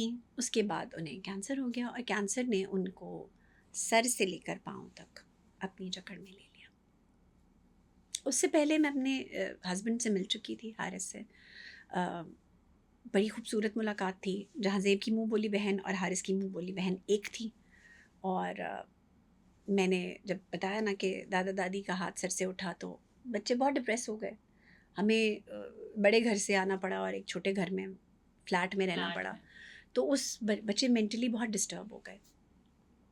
तो मैंने उससे कहा कि यार मैं बच्चों को ना बाहर लेके जा। अब पैसे नहीं थे मेरे पास, तब भी ज़ीरो, सिंगल मदर थी, फीस दे रही थी और ट्यूशन्स पढ़ा रही थी, और बस यही मेरी सुबह 6 बजे ड्यूटी पे होते थे। एचएसएन उस वक्त 6 बजे सुबह असेंबली करता होता था। अब होता है कि अब 6 बजे असेंबली नहीं होती, लेकिन अब 7 बजे होती है। लेकिन उस टाइम पे 6 बजे का मतलब है 5 o'clock you leave the house. छोटी बच्चियाँ थी, उनको छोड़ना लेना दूसरी कज़न्स की जिम्मेदारी बन गया। सबसे मदद मांगी कि अच्छा एज अ फैमिली मदद करते, और सबने की भी। लेकिन बड़ा ही स्ट्रगल का टाइम था। सुबह 6 बजे ड्यूटी से लेकर मतलब ये करके पढ़ाना, पढ़ाकर फास्ट चले जाना, फास्ट में लेक्चर्स देने, वहाँ लेक्चर देने के बाद ट्यूशन पढ़ानी, ट्यूशन पढ़ाने के बाद ऑनलाइन ट्यूशन पढ़ानी। बच्चे भी बीच में छोटे छोटे बच्चे चिकर पिकर, क्लास 5 में बेटा, और छोटे छोटे उनके छोटे छोटे मसाइल, उनके डेली बेसिस के, कभी उनको कोई मसला है, कभी अम्मी को मैं ले आई घर अपने साथ। क्योंकि हुआ ये कि जब अम्मी ने मुझे भेज दिया, और एक दफ़ा मैंने अम्मी से कहा कि अम्मा आपकी इतनी बड़ी जायदाद है, आपकी इतनी बड़ी इनहेरिटेंस है, उसमें से मुझे एक हिस्सा मार्क करके घर पे दे दें, मेरी छत अपनी हो जाएगी, मैं सारी ज़िंदगी के लिए सिक्योर हो जाऊंगी। अम्मी को पता नहीं क्या मामू ने कान में भर दिया कि ये जायदाद लेके पता नहीं क्या करना चाहती है। वो पंजाबी कल्चर, भाई बहनों को नहीं देते ना ज़मीन, नहीं दी उन्होंने। मैं रोती पिटती रही, नहीं दिया उन्होंने। इवेंचुअली अम्मा को क्या हुआ, अम्मा को रिलैप्स हो गया उसका, हेपेटाइटिस का, और मामू नहीं जज कर पाए, तो शी लॉस्ट हर, वो जितना उनकी मेमोरी लॉस हो गया, जैसे नमकियात की कमी होने की वजह से आप बॉडी छोड़ जाते हैं, कि वो एक दिन बेहोश माँ को मेरी को लेके एचएसएन आए कि ये बेहोश हो गई है। आई सेड मामू चाचू ये हॉस्पिटल नहीं लेकर गए, वो मेरे पास लेकर आए। मैंने उनको उठाया, गाड़ी में बड़ी मुश्किल डाला और उठाकर हॉस्पिटल जमा कराया, तो पता चला कि उनकी बॉडी से सारे नमकियात जा चुके हैं। ड्रिप्स लगी, 2 दिन हॉस्पिटल में रही, उसके बाद अम्मा मेरी स्टेबल हो गई। उसके बाद मैंने डिक्लेयर कर दिया कि ये अब एचएसएन से कहीं नहीं जाएंगी, मेरे पास रहेंगी। सो वो मेरे पास रही, मेरे पास ही फिर उनका कैंसर का डायग्नोसिस हुआ, मेरे पास ही सब कुछ हुआ। उसके बाद ये बात किसी को नहीं पता कि मैंने खबरनाक में के लिए एक दफ़ा नहीं ऑडिशन किया था, 2 दफ़ा किया था। 1 साल पहले जब गई तो मेरा वेट ज़्यादा था, तो उन्होंने कहा नहीं हम इतने वेट के साथ आपको नहीं ले सकते। अगले साल मेरा वेट कम हो चुका हुआ था, वो हीरा ने कहा कि अब आपने वज़न बहुत कम कर लिया, अब आप दोबारा आए। तो जब गई तो उन्होंने फ़ौरन ही सिलेक्ट कर लिया, और वहाँ से फिर अम्मा ने कहा नहीं ये मीडिया पे नहीं जाएगी, ये ख़राब हो जाएगी, उस वक्त फिर मेरे हस्बैंड हारिस ने ये स्टैंड लिया कि नहीं, मेरा वादा ये नहीं ख़राब होगी। अच्छा, अब जो आपके हस्बैंड हैं हारिस, उनके साथ लाइफ कैसी है? जो आपकी पुरानी तल्ख मेमोरीज हैं उनको आप भूल गई हैं? तल्ख हकीकतें होती हैं, वो कभी आपकी जान तो नहीं छोड़ती, वो याद रहती हैं, वो ख्वाबों में भी आती हैं, वो ज़िंदगी का हिस्सा। देखिए मैंने आपसे भी कहा कि ज़िंदगी का एक एक्सपीरियंस जो होता है ना, वो आपके साथ रहता है, वो जा नहीं सकता। आप once you love somebody you can not unlove. हम मोहब्बत करने के तो बहुत सारे तरीके दिखाते हैं, कभी किसी ने ये सिखाया कि मोहब्बत से निकला कैसे जाता है, हाउ टू अनलव समवन, नहीं सिखाते ना। आप अपने आप को मेंटली, इमोशनली, फिजिकली इतना इन्वेस्ट कर देते हैं एक इंसान में, उसमें से निकलना कैसे है? जिंदगी अगर उसको ले जाए आपसे, या वो किसी और तरफ चला जाए, तो आपने जीना कैसे है उसके बाद? ये हम नहीं सिखाते। और इन कॉन्वर्सेशंस के ऊपर, इन टॉपिक्स पे बात ही नहीं होती। और ये वो टॉपिक्स हैं जिनके ऊपर सबसे ज़्यादा बात होनी चाहिए, क्योंकि इंसान, देखिए पैसे की इन्वेस्टमेंट, जायदाद की इन्वेस्टमेंट, जो ज़िंदगी की इन्वेस्टमेंट है ना, वक्त की इन्वेस्टमेंट है, जो आपके इमोशंस की इन्वेस्टमेंट है, उसका कोई नेमल बदल नहीं है, उसकी कोई रिप्लेसमेंट, रिन्यूमरेशन नहीं है, वो पैसे में नहीं तोली जा सकती। जो भरोसा है, जो आपका एक ये है कि ये दीवार है मेरी, जब आप पीछे मुड़ के देखें और दीवार ना हो, जिसको आप दीवार बनाकर आते हैं एक नए घर में, और पीछे से वो दीवार ही हट जाए, वो किसी और जगह खड़ी है, तो आपकी ज़मीन हिल जाती है। और उसके बाद कैसे सर्वाइव करना है, ये हम नहीं सिखाते, ये सिखाना चाहिए। मोहब्बत और इश्क तो लाजम मलजूम है, हो जाती है इंसान को। हर टीवी ड्रामा में मोहब्बत ही करना सिखाया जाता है कि यूं लड़की को ऐसे फूल दो, ऐसे चॉकलेट्स दो, ऐसे उसको गिफ्ट्स दो, वो एक सेकंड में पट जाएगी। लड़के को ऐसे इज्जत दो, ऐसे उसकी खिदमत करो, ऐसे पट जाएगा। एक औरत जब माँ बनती है तो जो उसका पहला इश्क होता है ना, वो स्विच हो जाता है। ये मैं आपको पूरे वसूख से बता रही हूँ। आपका जो पहला बच्चा होता है वो आपका इश्क बन जाता है। और अगर आपका पहला बच्चा एक मर्द हो, एक बच्चा लड़का हो, तो औरत के लिए वो जुनून है। तो अगर मुझे ये महसूस होता ना कि मेरे जुनून के साथ ज्यादती हो रही है, तो मैं मर जाती। क्योंकि एक अल्लाह ने उन्हें बाप से महरूम किया था, माँ से महरूमी नहीं मैं दे सकती उनको किसी सूरत भी। अच्छा, आपका जो फर्स्ट मीडिया का एक्सपीरियंस था वो था शो खबरनाक, जियो पर आपने किया। कैसा आपका एक्सपीरियंस रहा था? आफ्ताब इकबाल साहब के साथ, टीम के साथ आपका एक्सपीरियंस कैसा था? बहुत अच्छा एक्सपीरियंस था, और मैं दुआएं देती हूँ आफ्ताब साहब को जो छोड़ के चले गए। छोड़ के जाने पे दुआएं देती हैं। ऑफ कोर्स, अगर वो ना जाते और मैं उनके साथ चली जाती, जैसे उन्होंने मुझे ऑफर की थी कि आप हमारे साथ चलें एज ए को होस्टिंग, बट मैंने क्योंकि नया नया जियो के साथ कॉन्ट्रैक्ट किया हुआ था, और मैं क्योंकि तदरीस के शोबे से हूँ और इस शोबे से नहीं थी, तो मैं ये समझती थी कि फ़ौरन स्विच करना बहुत मायूब सी बात है यार, अभी तो कॉन्ट्रैक्ट किया, वो साले तो रुकू ना इनके साथ।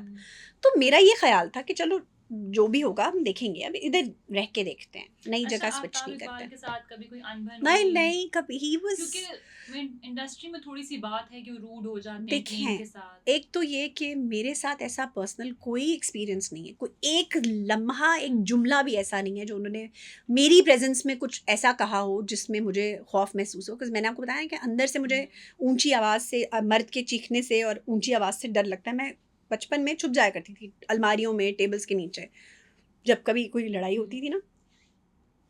तो मेरे अंदर आज भी वही इंसान है कि अंदर से मैं घबरा जाती हूँ, चीख रहा होता है ना, तो मेरा ट्रॉमा भी है शायद, ये ट्रॉमा का एक वो है, रिस्पॉन्स टू ट्रॉमा, कि जब कोई चीख रहा होता है ना, तो मुझे ये नहीं समझ में आ रहा था कि वो कह क्या रहा है, मेरा दिमाग बंद हो चुका होता है और मैं एक खौल में चली जाती हूँ। So if that would have happened, I would not have worked there, क्योंकि मैं उसे अपनी नौकरी के साथ साथ कर रही थी। It was an extra pocket money for me, ठीक है, मेरे लिए। हाँ, मैं HSN में पढ़ा रही थी। सो 6 मंथ्स जो आफ्ताब साहब के साथ काम किया, एक तो उसमें होता था कि मैं सिर्फ लाइव शो में उनसे मिलती थी, उससे पहले एज अ को होस्ट मेरा काम ख़त्म हो जाता था, लाफ्टर्स के साथ और ऑडियंस के साथ सवाल जवाब और इंटरेक्शन, वो 2-3 घंटे का काम होता था, किया और शाम 6 बजे अपने बच्चों के पास। ठीक है, तो मेरे लिए वो बहुत था। उसके साथ साथ मैं ट्यूशन्स भी दे रही थी, so I was working like round the clock, ठीक है।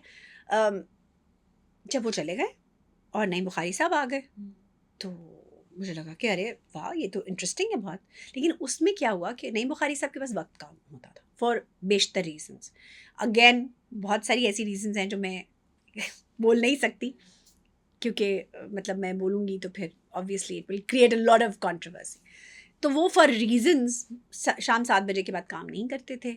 और इतनी जल्दी एक कॉमेडी का प्रोग्राम, देखिए कॉमेडी होती है वो, उसको हम कहते हैं, मैं कहती हूँ कि पनपती है कॉमेडी को, ऐसे आपने निखारना होता है, आपने एक माहौल देना होता है, उसमें कभी अच्छा जुमला आता है, कभी नहीं आता, जैसे क्रिएटिविटी है, आपको बनाना पड़ता है, बहुत सारी चीज़ों को टाइम देना पड़ता है। अब ये जितने भी आपको होस्ट नज़र आते हैं जो कॉमेडी का काम कर रहे हैं, टाइम लगता है। Comedy is not created on script, it is impromptu, it has to be relatable to people, it has to be relevant to a common person and also not be derogatory.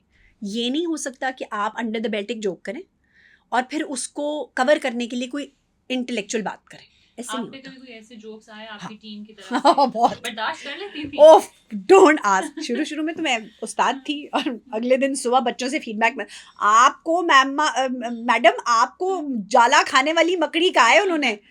And I used to से, बेटा वहाँ पर मेरा role जो है वो और है, यहाँ पे मैं आपकी टीचर हूँ, so you better not talk about that to me over here. If you have a question about English, let's talk about that. क्योंकि मैं इंग्लिश पढ़ाती थी, लैंग्वेज और लिटरेचर, तो मेरे, और आपको पता है कि एचएसएन के बच्चे इटसेल्फ वो कोई छोटे मोटे बच्चे नहीं होते, सब नवाबों के, पॉलिटिशियंस के, अच्छे खासे, हाँ, they are very intelligent and very tech savvy and very knowledgeable children. तो मतलब वहाँ वडेरों के बच्चे भी होते हैं, तो उनकी भी अना होती है कि टीचर की क्या बात है, ये तो शाम को घर भी आता है। तो वो वाली जो कहानी है ना, वो भी एक थी, लेकिन वो मैनेज करना मेरे लिए आसान था। मैंने जब जितना भी बच्चों को पढ़ाया है, it was very easy for me. अच्छा आयशा, आपका मीडिया में एक्सपीरियंस कैसा रहा है?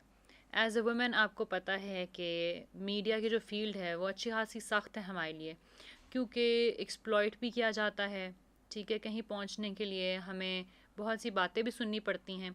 तो आपने कुछ ऐसा फेस किया, किसी ने आपका गलत इस्तेमाल करने की कोशिश की? नहीं, एक इंसिडेंट हुआ था और एक नामवर शख्सियत ने मुझे फ्लोर पे खड़े होकर कहा था कि मेरा फलां पॉलिटिशियन दोस्त जो है आप में बहुत इंटरेस्टेड है और हमने सुना है कि आपके हस्बैंड वीकेंड पे यहाँ होते हैं, तो अगर आप कहें तो उनसे बात करें। तो मैंने कहा था, sir I am very happily married, thank you so much. और कुछ नेगेटिव नहीं आया उसका इफेक्ट कि आपको नौकरी से नहीं, उन्होंने कोशिश की कि मुझे शो से हटाया जाए, बिल्कुल यही बहुत होता है। कोशिश या की। तो आप कॉफी डेट पे चले जाएं या तो आप फिर अपना शो अब वो कॉफी डेट कहाँ है, कब है और कैसे है, let's not describe that, but ये कि ये वो that was the only thing that I faced. और उसके ऊपर पूरी टीम ने भी स्टांस लिया और मेरा भी बहुत क्लियर स्टांस था कि I am happily married, thank you very much, I don't need, मुझे इस किस्म की सपोर्ट की ज़रूरत नहीं है। अब जिस ख़ानदान को छोड़ के आई थी, अब उनका ज़रा हदूद आपको देती हूँ। मेरे father in law was an XSSP और वो फैसलाबाद से रिटायर हुए थे, he had a lot of money, ठीक है। मेरी जो सास थी वो भी, उनकी वो पीछे ज़मींदार फैमिली थी, ये इंडिया की एक फैमिली थी बहुत बड़ी, उनकी वो इकलौते बेटे की इकलौती बेटी थी। So she had also a lot of money, they were loaded with money, और मुरब्बों पे ज़मीनें थी, उनके पास फार्म हाउसेस थे, उनके पास रेस्ट हाउसेस थे जो अभी भी हैं। तो मैंने उसको ये कभी मलूज़े खातिर नहीं रखा कि अच्छा ये मेरे पास नहीं होगा तो क्या होगा। I never thought of that. मैंने आपको बताया मेरे पास जेब में कुछ नहीं था, 25,000 रुपये की नौकरी थी और मैं अपने बच्चे लेके आ गई थी। सो मेरे लिए पैसा कभी अट्रैक्शन या कोई फॉल बैक नहीं है। मुझे ये पता है कि पत्थर के अंदर कीड़े को अल्लाह रिस्क देता है, समंदर के पेट में छोटी से छोटी और बड़ी से बड़ी मछली का रिस्क अल्लाह देता है, तो कोई इंसान किसी का रिस्क नहीं रोक सकता। तो लिहाजा कभी ये नहीं सोचा कि अगर ये बंदा मेरी ज़िंदगी में रूठ गया तो क्या होगा। नहीं भाई, कुछ नहीं होगा, कम खा लेंगे, बुरा जी लेंगे, लेकिन कोई बात नहीं, अल्लाह ताला देख रहा है, अगर अल्लाह को ये मंजूर है तो कोई मसला नहीं। अच्छा आयशा, अब आपकी बेटी भी मीडिया की फील्ड के अंदर एंटर हो रही हैं, तो क्या ये उसका फैसला था या ये आपका फैसला था? उसने मुझे बहुत बचपन से अपने देखा है। ये आइडिया किसका था, आपकी बेटी का या आपका? ना मेरा, एक्चुअली माय डॉटर मेरे मीडिया में एंटर होने से पहले वो इतनी पितकरो सी थी, तो कहती थी मैंने एक्टिंग करनी है। अच्छा। मुझे लगता था यार ये छोटी सी है, इसको ऐਵੇਂ शौक चढ़ गया है। उस टाइम पे तो मैं मीडिया पे भी नहीं थी ना, तो मुझे था कि मैं ऐसी बच्ची का ख्वाब है तो चलो कोई बात, let her think. And I have never stop my kids from thinking. मेरा जो बेटा है जो अभी इस वक्त 6 साल का है, वो कहता है मैंने एस्ट्रोनॉट बनना है, अम्मा I want to be an astronaut. तो मैंने उसको भी कभी रिजेक्ट नहीं किया कि बेटा अब तुम पाकिस्तान में तो एस्ट्रोनॉट नहीं बन सकते बेटे, और मेरी जेब में इतने पैसे नहीं है कि मैं यूएस भेज। सो तो कहने का मतलब ये है कि मैंने अपने बच्चों को कभी ख्वाब देखने से नहीं रोका। ख्वाब देखने में क्या है यार, कभी हो सकता है वो ख्वाब सच्ची हो जाए, उसकी किस्मत में वो ख्वाब लिखा हो, मैं उसे रोक दूँ ख्वाब देखने से, तो कोई बात नहीं, देखने दो। तो वो बचपन में वो ये कहती थी, जब मैं मीडिया पे गई तो उसने कहा अम्मा आप क्यों चली गई हैं, तो मैंने जाना था। She was hardly 6 years old। तो वो हमेशा से चाहती थी। बीच में फिर मैंने और हारिस ने दोनों ने मिलकर उसको थोड़ा सा समझाने की कोशिश की कि बेटा डॉक्टरी की तरफ आ जाओ, कुछ और पढ़ लो, कुछ और आईटी देख लो, but she was in her mind very straight कि उसने बनना है। लास्ट ईयर वो मेरे साथ एक प्रोग्राम था पब्लिक डिमांड, उस पर गई as my daughter of course, और उससे पहले वो मेरे साथ A+ पे एक प्रोग्राम करी थी, चॉकलेट टाइम्स। तो उसमें ये था, उसकी परफॉर्मेंस बहुत अच्छी थी, तो उसको एज अ गेस्ट बुलाया उन्होंने। जब हम दोनों माँ बेटी की केमिस्ट्री देखी स्क्रीन पर, तो उसी वक्त जो हमारे सीनियर प्रोड्यूसर थे ताहिर सरवीर, उन्होंने कहा ये बच्ची आप मुझे दे दें। मैंने इनके वाले साहब से बात की, उन्होंने कहा कि हाँ देख लो, अच्छा है, पॉकेट मनी बन जाएगी। मैंने कहा देख ले, सोच ले, कल को ये फिर जो है ये एक फ्यूचर है उसका, एक दफ़ा आप उसको स्क्रीन देंगे, उसके बाद वो स्क्रीन से हटना नहीं चाहेगी। मैंने कहा कोई बात नहीं, देख लेंगे, अल्लाह ताला राज़ी थे, क्या करेगा काजी। बस वो वाली बात है। तो अब वो वेरी सून, अभी उसकी एक एड तमाशा ऐप की चली है, वो राहुल बना हुआ है और वो सिमरन बनी हुई है, और वो भाग रहे हैं और ट्रेन के आसपास। इट्स अच्छा था वो, बहुत इंटरेस्टिंग था वो भी। और अभी उसने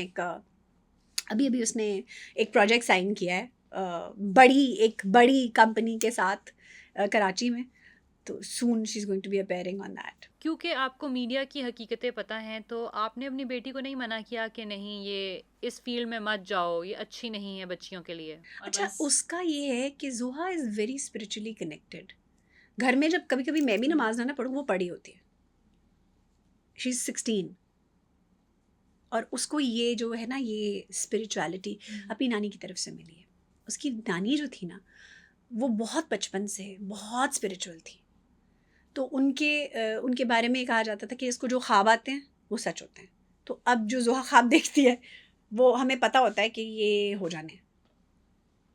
तो वो ये जो अब खबरनाक पे जब होना था ना, अभी कोई इंटरव्यू भी नहीं हुआ था मेरा, कुछ भी नहीं, तो मुझे एक दिन उठ के कहती अम्मा आपको कुछ बहुत बड़ी चीज़ मिलने वाली है। अच्छा। रैंडमली, छोटू सी थी। तो आज भी उसके साथ ऐसा ही होता है, जब कुछ बुरा होने वाला होता है तब भी उसको ख्वाब आ जाते हैं।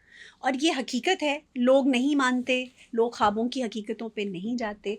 मेरा as a person, as a human, बहुत एतक़ाद है ख्वाबों पे। अल्लाह ताला, देखिए अल्लाह का एक निज़ाम है, और अल्लाह ताला आपको बाज़ औक़ात साइंस देता है। मैं आपको एक बड़ी एग्जांपल देने लगी हूँ। मैं और जहांज़ेब जा रहे थे अल्ट्रासाउंड करने के लिए ज़ोहा का। मुझे नहीं पता था तब तक ये बेटी है, मैं मांग रही थी अल्लाह से ज़ोरों शोरों से, और रास्ते में ना बारिश हो रही थी, धुआंधार बारिश हो रही थी। तो मैं सोच रही थी अल्लाह मियाँ, बेटी होगी कि बेटा होगा। तो जब वो बारिश देखी तो ऑटोमेटिकली इट क्लिक्ड कि रहमत है, बेटी ही होगी। और मेरे आज भी रोंगटे खड़े होते हैं उस दिन भी मेरे, और मैंने किसी से बात नहीं की, बिकॉज वो सिचुएशन ऐसी नहीं थी कि मैं कहती। और क्योंकि उससे पहले कहा जा रहा था ओए ਇਹਦੇ बेटे ही होने ने, ਇਹਦੇ बेटे ही होने ने, जहाँ से ਇਹਨੂੰ बेटे ही मिलने ने, ਉਹਦੇ बेटे ही होने ने। एक टिपिकल कल्चर है कि जी ਇਹਨੂੰ तो बेटे ही होने ने। मेरी तो ख्वाहिश ही कुछ और थी, मेरी तो लॉ ही कुछ और थी, रीजंस आपके कुछ और थे। मेरी मेरी मैंने आपको बताया ना, मेरी लॉ ही कुछ और थी। तो जितना मैं अल्लाह से उस वक्त भी कनेक्टेड थी, स्पिरिचुअलिटी वो उसमें भी है, वो भी बहुत कनेक्टेड है माशाल्लाह, बहुत ज़्यादा ग्राउंडेड है। She is a woman of, मैं उसे वुमन इसलिए कह रही हूँ क्योंकि उसमें गर्ल्स वाली कोई बात नहीं है। ठीक है, वो बहुत एक वास्ट माइंड रखने वाली, और फिर बहुत ज़्यादा डिस्कशंस में उसको इन्वॉल्व करके हारिस ने उसको बहुत ग्रूम किया है एज अ पर्सन। वो खुद भी बहुत ज़्यादा वोक थी। कोई ऐसा चैनल जिसका नाम लेना चाहे जिसने आपसे ज्यादती की हो? हाँ, मैं बिल्कुल ज़्यादती तो 100% की है, सुनो टीवी। एक क्या हुआ? जिस वक्त सुनो ने ये किया कि मुझे हायर कर लिया, और सजाद साहब ने हायर किया, और बड़े अच्छे तरीके से हायर हुई मैं। अभी शो का कुछ पता नहीं था, अभी चैनल का कुछ पता नहीं था, अभी ये हबीब अकरम साहब ने ज्वाइन नहीं किया था, ये तब की बात है, सबसे पहले। ठीक है, और मुझे कहा कि आप ना डिजिटल देख लें, इनका जो डिजिटल है, सुनो क्या अपना डिजिटल जो है वो देख लें। करिए ओके, नो प्रॉब्लम। मैंने दफ्तर में बैठना शुरू कर दिया, हमने काम करना शुरू कर दिया, डिजिटल प्रोजेक्ट्स डेवलप कर लिए, और उन्होंने टेक ऑफ करना शुरू कर दिया। पहली वीडियोज़ ने मिलियन पर जाना शुरू कर दिया। मेरी उसके अंदर हमने डिज़ाइन ऐसे किया उन चीज़ों को कि हम अच्छा खेलना शुरू हो गए। दूसरी तरफ मुझे मॉर्निंग शो के लिए हायर किया गया था। एक स्पेसिफिक अमाउंट डिसाइड हुई कि ये पैसे हम आपको अभी हर महीने देंगे जब तक प्रोग्राम शुरू नहीं होता, और जब प्रोग्राम होगा फिर हम उसके ऊपर बात करेंगे। नए सीईओ आए, मुझे नाम नहीं याद, लेकिन जनाब ने, मैं नाम लेना भी नहीं चाहूँगी, ठीक है, जनाब ने 2-2 महीने मुझसे जो थी हमारी मीटिंग्स चली। हर रोज़ हम मीटिंग करते थे, आ जाएँ जी मैडम, बताएं जी मैडम क्या करना है जी। मैं अब ये मॉर्निंग शो होस्ट का काम नहीं है कि वो पूरा प्लानर बनाए कि कौन सा सेगमेंट होगा, क्या मेरे से पूरा प्लानर बनवाया जाता था हर दफ़ा। मतलब हफ्ते बाद जो मीटिंग होती थी उसमें ये होता था कि आप बताएं क्या करना है। सो हर हफ्ते में एक पूरा शो डिज़ाइन करती थी कि ये होगा, ये होगा, ये होगा, ये टॉपिक्स होंगे, ये होगा, ऐसे करेंगे। मैं और फलाना जो लड़का है उसके साथ हम दोनों मैच की तरह इसको करेंगे। शुरू में क्या हुआ, उनके कोई रिश्तेदार थे, मैनेजमेंट के कोई रिश्तेदार थे, वो बहुत इंटरेस्टेड थे कि ये शो मैं करूं। खुद साख्ता जर्नलिस्ट, उनको बैठा के ना, जैसे न्यूज़ पे आप देते हैं ना, होता है ना, जब प्रॉपर्टी वाले लोग एकदम से जब आते हैं इस तरफ, तो अपने रिश्तेदारों को एडजस्ट करने की कोशिश करते हैं। वो फलां का रिश्तेदार था, उनको लाया गया, उनको कहा गया कि आप आएँ और आयशा के साथ एक जो मॉक है वो करें। आप खुद भी थी वहाँ पे, आपको पता ही होगा, आप भी तो सुनो का हिस्सा रही हैं। किसका आप नाम कह रही हैं, ये मुझे एग्जैक्टली नहीं पता। यार रिश्तेदार पे खुले माथे वाले, यूं करके बाल वाले, मुझे उनका नाम नहीं याद। उनके साथ एक दफ़ा मेरी स्टूडियो में बहुत बहस हो गई थी क्योंकि वो बहुत बदतमीज़ी कर रहे थे। अच्छा। हाँ, उन मॉक शुरू हुए, एक मॉक हुआ, दूसरा हुआ। अब मॉर्निंग शो है ना, तो it's suppose to be light hearted. तो मैंने उन पे एक जोक क्रैक कर दिया कि उनको पसीना, अब एसी था चल रहा, जुलाई का महीना था और शदीद, और उन्हें ऐसे पसीना आ रहा था जैसे कि बह रहा है सब कुछ। तो मैंने जोक क्रैक किया, मैंने कहा कि आप जैसे बह रहे हैं ना इस पसीने के अंदर, सोचें हमारे आवाम का क्या हाल होगा। वो शो मतलब हमने मॉक ख़त्म किया तो उन्होंने कहा, हाउ डेयर यू, आपने मुझे पिन पॉइंट कैसे किया कि मुझे पसीना आ रहा है? आपने शो कराने की कोशिश की है कि मैं कोई डरता हूँ किसी चीज़ से? मैंने कहा listen, it was just a joke.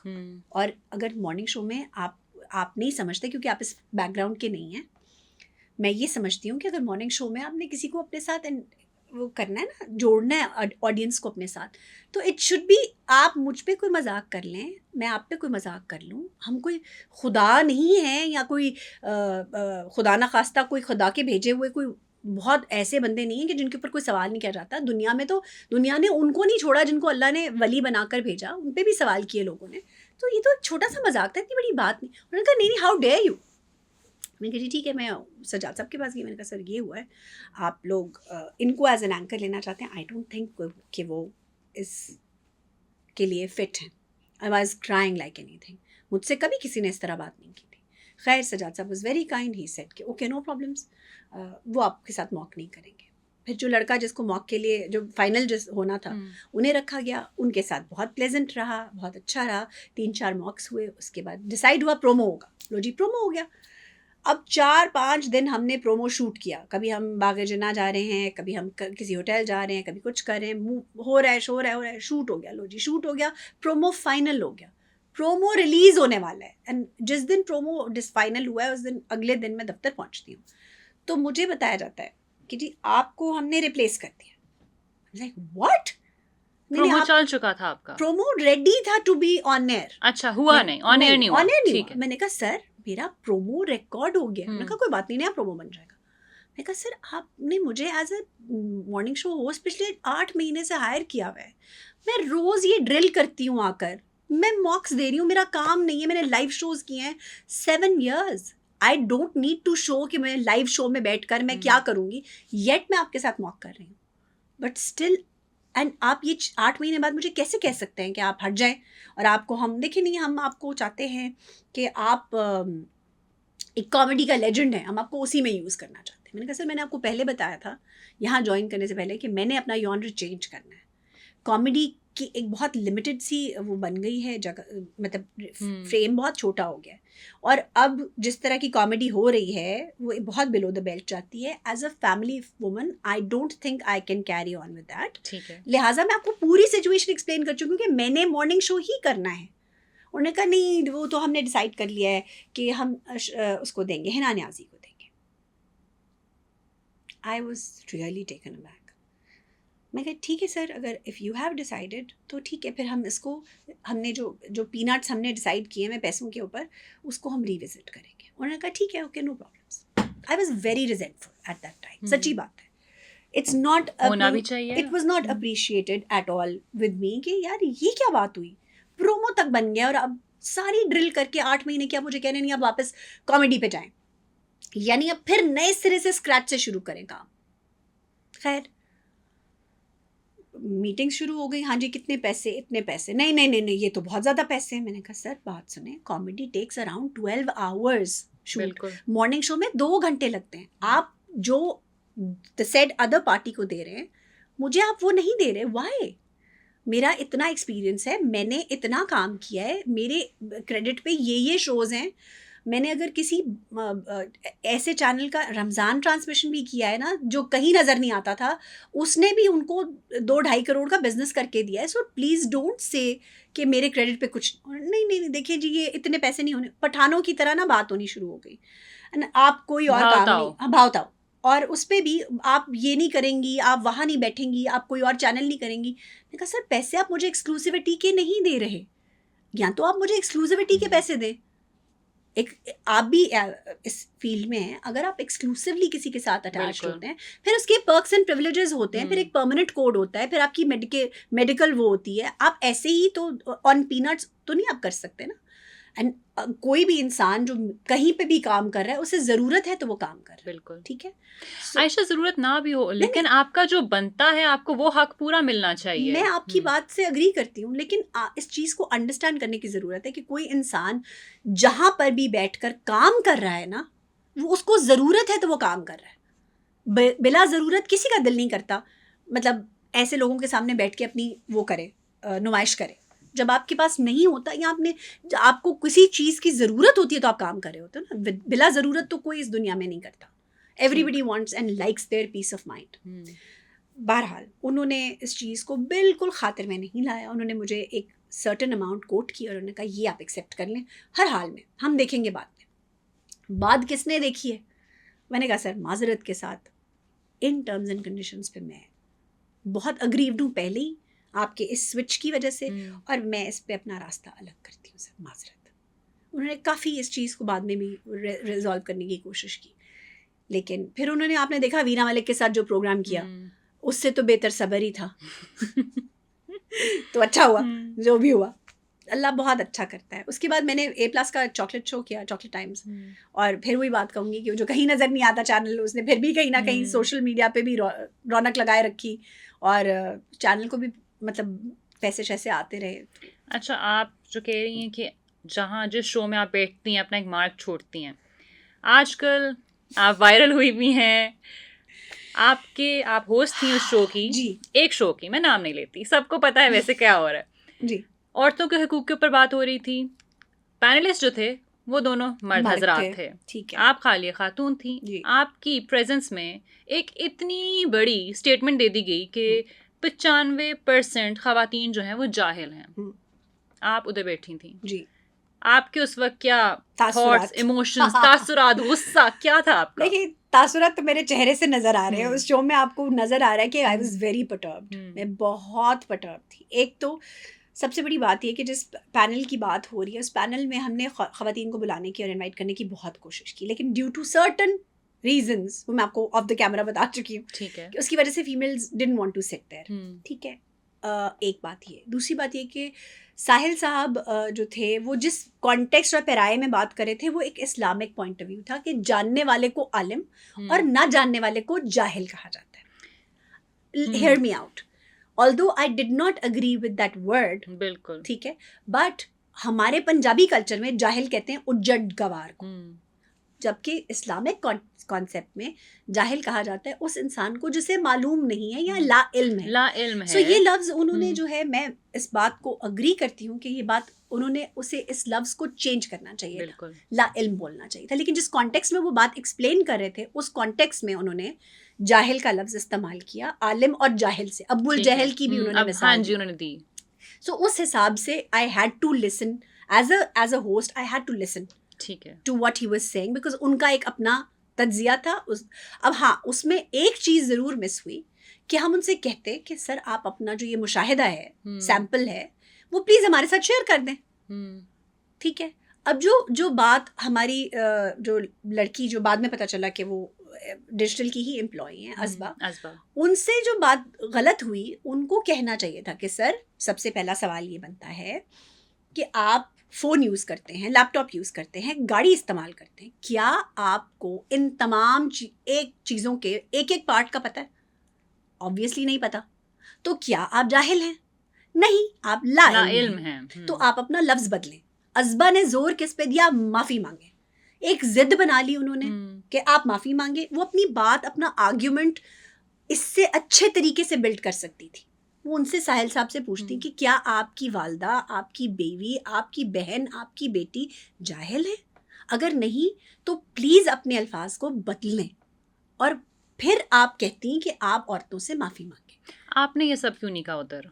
देखिए, मुझे तो बोलने नहीं दिया जा रहा था. IFB पे भी मुझे बार बार ये कहा जाता कि स्पीकर्स को बोलने दें, स्पीकर्स को बोलने दें. ठीक है. ऑब्वियसली एज अ होस्ट आप भी, जैसे अब मैं बात कर रही हूँ ना, बाद में बीच बीच में टोकेंगी तो आपको कहा जाएगा कि यार बात तो पूरी होने दो. अब वो मुसलसल, एक तो ऊपर से वो मुझे कह रहे थे कि आप बीच में मत बोलें, उनकी बात मुकम्मल होने दें. और आपने देखा है वो दोनों जो थे मेरे लिए बहुत रिस्पेक्टेबल है. खलील साहब भी, मैं उन्हें बहुत रिस्पेक्टेबल समझती हूँ और मेरे लिए वो बहुत इज्जत के वो जगह पर है. वो भी मुझे कह रहे थे कि आयशा तुम रुक जाओ, मैं बात कर रहा हूँ. और साहिल साहब भी मुझे कह रहे थे आयशा एक मिनट. अब आयशा जो थी वो ऐसे थी कि क्या करूँ मैं, मतलब मैं भी तो चाह रही थी कुछ कहना. मैंने बड़ी दफ़ा कहा भी कि सर आप लोगों के लिए कहना बहुत आसान है कि आप जो मुशाहिदा देते हैं वो आप पर्सनल बात कर रहे हैं, हम एक जनरल आवाम की बात कर रहे हैं. यहाँ औरतों को हकूक नहीं मिल रहे, उन्हें वो निकले तो वो गलत है. मैंने ये साहिल साहब से भी ये सवाल 2 दफ़ा किया, उन्होंने जवाब नहीं दिया. वो घूम के तागूत की तरफ जा रहे थे. देखिए, आप, सबसे बड़ा प्रॉब्लम हमारे यहाँ क्या है कि जब आप एक सोशल प्रॉब्लम के अंदर इस्लाम को डालते हैं ना, होस्ट के लिए कोई बात करनी मुश्किल हो जाती है. क्योंकि उस जगह पर उम्मत इस्लामिया खड़ी हो जाएगी और आपको संसार कर दिया जाएगा. सोचा भी नहीं जाएगा कि आपने जो बात की है वो सोशल कॉन्टेक्स्ट में हो रही है. हम मानते हैं कि इस्लाम को फॉलो नहीं किया जाता, हम मानते हैं कि यहाँ इस्लामिक रूल्स अगर फॉलो होंगे तो बेहतरी आ सकती, लेकिन हालात हाजरा का सीन ये है कि औरत को नहीं मिल रहा उसका राइट. इस्लाम ही ख़वातीन को इतने हकूक देती है, लेकिन वही बात है कि इस्लाम को हम इस्लाम तो दे रहा है, अपनी मर्द पसंद नहीं से दे रहे. इस्तेमाल करते हैं. जो देखें, जो बात उन्होंने कही, मैंने कहा कि आप कहते हैं मस्जिद जाओ, मस्जिद में तो जो हो रहा है उस पर तो रोशनी नहीं डाली जा सकती. मस्जिद में जिन बच्चों के साथ रेप किया, लड़कों का रेप हो रहा है माजरत के साथ, हम उस पर आवाज़, हम उस पर सवाल नहीं कर सकते. मेन स्ट्रीम मीडिया पे बैठकर उसको हशश कर दिया जाता है, माफ़ी तलाफ़ी हो जाती है और बात ख़त्म हो जाती है. सो द थिंग इज़ कि जिसको आप कह रहे हैं ना कि उसको ताकत दें, उसको ताकत देकर क्या होगा ये ज़रा सोच लें. पहले आप छांटी करें कि कौन आलिम बन सकता है, कौन लीडर बन के आलम इस्लाम को लीड कर सकता है, फिर आप मस्जिद को वो दें ताकत, फ्रैंकली. लेकिन अगर आप इस वक्त कहें ना कि मस्जिद को आप ताकत दें, तो जो वहाँ पर जो मौलम बैठा है, मेरी बहुत सारे लोग वहाँ ऐसे हैं जो एक माजूर जहनियत के साथ हैं और जिनका, जो औरत को मस्जिद में जाने नहीं देते. मस्जिद में नमाज पढ़ने जाती हैं औरतें? बताएं, आप गई हैं कभी यहाँ पाकिस्तान में? मैं तो गई हूँ, कितनी लेकिन दफ़ा? चंद औकात ही रमजान में चले जाते हैं, एक आध तरावी. बार, एक आध बार, और वो भी आपको औरतों के सेक्शन में जाना. आप जब मस्जिद नबी जाते हैं, क्या आपके लिए अलग जगह है? क्या आप हरम में जाते हैं, आपके लिए अलग जगह है? हरम में नहीं, मस्जिद नबी में तो चले है, लेकिन हरम में नहीं. हरम में हर कोई बराबर है. मस्जिद नबी में आपको अलग जगह इसलिए दी गई है कि आप कंफर्टेबली लंबी आपने नमाजें पढ़नी है, वहां पढ़ लें. वहां पे भी मुमानियत नहीं है कि आप साथ, यानी सफ़े अलग अलग करके नमाजें पढ़ें या कोई सेग्रीगेशन या पर्दे लगे हुए, ऐसा कुछ नहीं है. आप बहुत ओपनली अपना मज़हब फॉलो करते हैं और कोई प्रॉब्लम नहीं होता.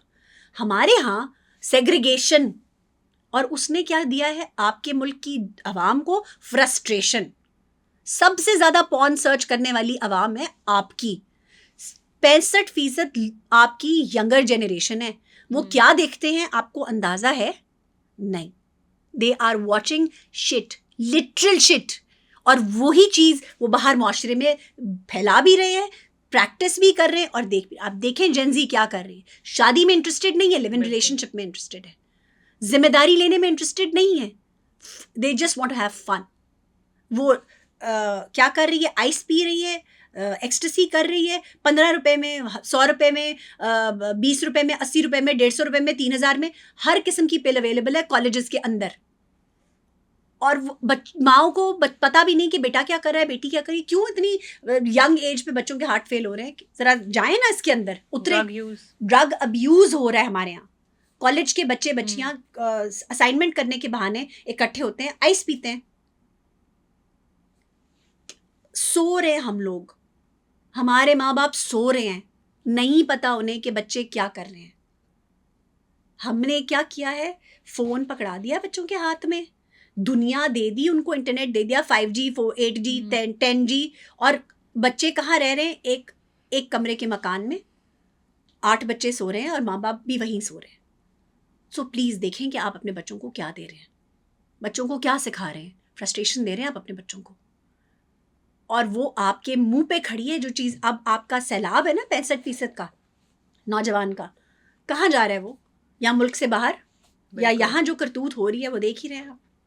अभी अगले दिन मैं देख रही थी, एक अंडर एज बच्चा स्पीड में गाड़ी चलाता है और मोटरसाइकिल पे एक बच्चा जो सड़क क्रॉस करने की कोशिश करता है उसको उड़ाकर चला जाता है। उस बच्चे के चिथड़े हो गए सड़क पे, किसी ने कुछ नहीं किया। इस्लामाबाद की बात कर रही हूं मैं। No, there is no check and balance. कहाँ सब सो रहे हैं, लिटरली सब सो रहे हैं। क्यों कोई पुलिस वार्डन 6-12 साल के लड़के को, जो जिसकी टांगें मोटरसाइकिल से नीचे नहीं लग रही, उसको मोटरसाइकिल चलाने दे रहे हैं? आपने देखा होगा यकीन। कोई रूल्स नहीं है, कुछ नहीं है। आप किसे रोकते हैं, बड़ी गाड़ी में सीट बेल्ट नहीं लगी हुई, ओके, आपको सेल्स टारगेट मिला हुआ है, इतने आपने चालान करने हैं, वो आपने कर लिए, ओके, तो वो उसका भी चालान करो ना बेटे। उस बाइक पे जो बच्चा बैठा है, जो अपने पीछे, आप सोचे मैं इतनी बड़ी नर्वस रैक हूँ, मेरे बच्चे मुझे कहते हैं आप पागल है अम्मा। गाड़ी रोकती हूँ, उस बच्चे को रोकती हूँ, उसका नंबर लेती हूँ, उसके घर वाले को फ़ोन करती हूँ कि तुम्हें पता है तुम्हारा बच्चा जो है बाइक लेके निकला हुआ है और इस वक्त वो कैंट की फलानी जगह पर है, और अगर ये एक्सीडेंट कर दे और इस बच्चे को और इसके पीछे बैठे बच्चे को कुछ हो जाए। अच्छा शहरी होने की अलामत है, और आप रिस्पॉन्सिबिलिटी लेती हूँ कि देखें आप खुद भी तो माँ है ना यार। लेकिन बात ये है कि उस बाप को क्यों नहीं पता कि वो बाइक गायब है और वो बच्चा भी गायब है घर से? क्यों नहीं पता उन माओं को कि इस फोन में, जो आपने टिकटॉक लाइव्स देखी हैं जो यूट्यूब पे पोस्ट हो रही हैं, क्या हो रहा है? जरा ढूंढें, आपके ना 14 तबक रोशन हो जाएंगे। जो कॉन्वर्सेशन है ना वो इतनी गलीज है कि आपसे बर्दाश्त नहीं होगी। वो वर्बल पॉर्न है। टिकटॉक लाइव पे वर्बल पॉर्न हो रहा है, लोग पैसा कमा रहे हैं उससे, और उसे उठा के यूट्यूब पे पोस्ट किया जाता है, उस पे अलग व्यूज़ आते हैं, उस पे अलग पैसा कमाया जाता है। और वो इतने इतने बड़े बड़े वो बने हुए जायंट्स बने हुए हैं टिकटॉक के अंदर, स्टार्स। आपके लिटरल जो हम जो कर रहे हैं ना इस वक्त अपने बच्चों के साथ, ये हमें इतनी बुरी तरह बैकलैश आएगा कि हम सोच भी नहीं सकते। ये हम सही कोई ढीठ कौम है जो हम अभी तक चल रहे हैं, अल्लाह तवक्कल, यकीन करें, वरना हमने तबाही का कोई दहाना छोड़ा नहीं है अपने बच्चों के लिए। और अगर आपको मीडिया में होते हुए ये सब गलाजतें नहीं पता ना, तो आप समझें लाइल्मी का क्या लेवल है कि वो जो माँ घर में काम कर रही है ना, जिसको इसका नहीं पता कि इसके अंदर कौन कौन सी ऐप है जो दोस्ती करने के लिए। आपको पता है एक ऐसी ऐप है जिसमें इंटरनेशनली आप लोगों से बातें कर सकते हैं। ये तो बहुत सारी ऐप्स हैं इस तरह की। वो नहीं, जो हम वो हैं जो अभी बहुत पॉपुलर ऐप्स हैं उनकी बात नहीं कर रही। लाइव आप कॉन्वर्सेशन करते हैं जिसका कोई ट्रेस नहीं है और वो सिर्फ वाईफाई से कनेक्टेड है, और दैट्स इट। और इंटरनेशनल नेशनल आप किसी भी दुनिया में कहीं से भी किसी के साथ भी बात कर सकते हैं। उसमें क्या हो रहा है, उसमें बच्चियाँ बच्चे बात कर रहे हैं, उसके बाद इंस्टा हैंडल्स शेयर होते हैं, इंस्टा हैंडल्स के बाद फ़ोन कॉल्स शेयर होती हैं, फ़ोन कॉल्स के बाद मोहब्बत की पिंगें बढ़ती हैं, रिलेशनशिप डेवलप होता है। और रिलेशनशिप का कोई नाम नहीं है, it's just under the ambit of friendship. सब कुछ हो रहा है फ्रेंडशिप के कवर के अंदर, एवरीथिंग। और पेरेंट्स को नहीं पता, क्योंकि पेरेंट्स के मुताबिक तो बच्चे सो रहे हैं या बाथरूम में, उन्हें क्या पता कि अंदर क्या हो रहा है। आपने कभी अपने बच्चे का फ़ोन खोल के देखा है उसके अंदर किससे बात हो रही है, क्या कर रहा है, कितने घंटे क्या कर रहा है? नहीं, यू हैव नो आइडिया। आप जो अपने टॉडलर्स को दिखा रहे हैं ना आईपैड्स पे, आप कभी वो कॉन्वर्सेशन सुने? लेकिन आयशा इसको टैकल कैसे करें? देखिए आप फ़ोन तो ले लेंगी घर में, ठीक है, फ़ोन लेना नहीं है, बच्चों के साथ पुराने ज़मानों में ना ये कहा जाता था it takes a village to raise a child. बिल्कुल। आज क्या है, हमारी विलेज सारी की सारी फ़ोन पे लगी है, दादा दादी नाना नानी टिकटॉक बना रहे हैं, मम्मा पापा इंस्टाग्राम्स पे तस्वीरें पोस्ट करें, उनके पास टाइम नहीं है। जब आप घर घुस गए हैं तो ये फ़ोन एक साइड पे रखते हैं, वाईफाई लेस ज़िंदगी, 2 घंटे के लिए एक दूसरे के साथ बात करें, आपको पता चले यार आपके बच्चे की ज़िंदगी में क्या हो रहा है। बच्चा डिप्रेशन में जा रहा है क्योंकि उसके दोस्त जा रहे हैं यूएस जा रहे हैं, यूके जा रहे हैं, उनके पास नए नए गैजेट्स हैं, आईफोन 15 प्रो मैक्स है और उसके पास नहीं है। उसके बाप की 70,000 तनख्वाह है, वो एक कमरे के मकान में रहता है। ये चीज़ें इतना बड़ा डिफरेंस, क्लास डिफरेंस क्रिएट कर रही हैं। पहले तो सिर्फ एजुकेशन में था कि प्राइवेट एजुकेशन और पब्लिक एजुकेशन अलग थी, पब्लिक हेल्थ सेक्टर में था, पब्लिक हेल्थ सेक्टर अलग, प्राइवेट हेल्थ सेक्टर अलग। मैं लिटरली, मुझे थथलापा चल रहा है ये बात बोलते हुए कि मैंने जब अपना थीसिस किया था ना, तो मैं हैरान थी। एमफिल का थीसिस था मेरा पब्लिक उसके ऊपर एजुकेशन और मतलब जो डिफरेंट ब्रिज है between, no bridge between the education system. तो वो जब बच्चे बड़े होंगे, उनका जो क्लास सिस्टम डेवलप आप कर रहे हैं, आप एलीट को क्या दे रहे हैं और आप जो मतवस्त घराने के लोग हैं उनको क्या दे रहे हैं। एक ऑल्टरनेट रियलिटीज़ में बच्चे जी रहे हैं। इनके लिए जो एसी में ना बैठना इज़, यार अम्मा अब्बा क्यों तंग कर रहे हैं। उनके लिए खाना मिलना 3 टाइम एक सर्वाइवल है। एक ही क्लास में बैठे हुए जब ये 2 बच्चे होंगे ना, तो जो तज़ाद हम ज़ॉम्बीज़ डेवलप कर रहे हैं आने वाले वक्तों में, जब इन बच्चों के पास खाने को कुछ नहीं होगा और इनके पास बड़ी बड़ी गाड़ियाँ होंगी, पत्थर उठाएंगे ये बच्चे और मारेंगे इनको, और सिविल वॉर की तरफ जा रहे हैं बेसिकली हम लोग। क्या होगा जब ऑप्रेस्ड, इतने ज़्यादा ऑप्रेस्ड रह जाएंगे। अब देखिए कितने ऑनलाइन स्कैम्स हैं जिनमें ये बच्चे इन्वॉल्व हो जाते हैं, पिक्चर्स दे देते हैं अपनी और फिर वो ब्लैकमेल होते हैं और होते चले जाते हैं, बच्चे भी बच्चियां भी। सो इतने सारे हमारे इस दौर के बच्चे के लिए इतने चैलेंजेस हैं कि माँ बाप को अपने ना माँ बाप होने के पेडेस्टल से नीचे उतर के उनकी ग्राउंड रियलिटीज़ और उनकी जो चैलेंजेस हैं उनको समझना पड़ेगा। दोस्त बने अपने बच्चों का। और आपका रिलीजन कहता है यार, 1400 साल पहले वो कह गए कि अपने बच्चों पे डंडा मत चलाओ, दोस्ती करो उनसे। 14 साल के बाद दोस्त बन जाओ और उससे पहले भी हाथ मत उठाओ। और हमारे यहाँ क्या होता है, 6 महीने का बच्चा अगर आप पे पानी गिरा दे तो आप रख के चपेट मारते हैं उस बच्चे के ऊपर, अपनी फ्रस्ट्रेशन निकालते हैं, अपनी मर्दानगी, अपनी जो बड़े होने का, या औरत होती है तो अपनी औरतानगी जो है वो जताने की कोशिश करती है, या अपने खामन का गुस्सा अपने बच्चे पे निकालती है। बिल्कुल। We need to stop this. और हमने ही रोकना है, हमारी जनरेशन ने, जिन्होंने डब्बा भी देखा है, जिन्होंने फ्लैटरॉन भी देखा है, जिन्होंने अब जो ये पाम टॉप्स भी देख रहे, हमने ही करना है। We are the bridge, millennials are the bridge between Gen Z and the previous generation. हमने उनकी भी सुनी है, हमने इनकी भी सुननी है। So अगर हम ये नहीं करेंगे, we are lost as a cause, as a nation. Thank you so much Ayesha, बहुत मज़ा आया आपसे बात करके। हमने शुरू में मैंने कहा था कि आज मैं अपने गेस्ट को बताना चाहती हूँ हु इज़ आयशा जहांज़ेब। तो हमने आहिस्ता आहिस्ता आपकी पूरी ज़िंदगी के जो वर्क थे उनको हमने चेंज करते गए। शुरू से आपने हमें अपनी लाइफ के बारे में बताया। बहुत I am very thankful to you कि आपने टाइम निकाला और आपने आखिर में इतने अच्छे लाइफ लेसन्स भी दिए जो आजकल के वालिदैन हैं कि आप लोग टाइम गुजारें अपनी औलाद के साथ, देखें वो कर क्या रही है, कि अब जहाँ पे नई नस्ल जा रही है उसके आगे अगर अब हमने ना रोका और चीज़ों को ना बदला तो आगे सिर्फ तबाही है। बहुत बहुत शुक्रिया आयशा, बहुत थैंक यू।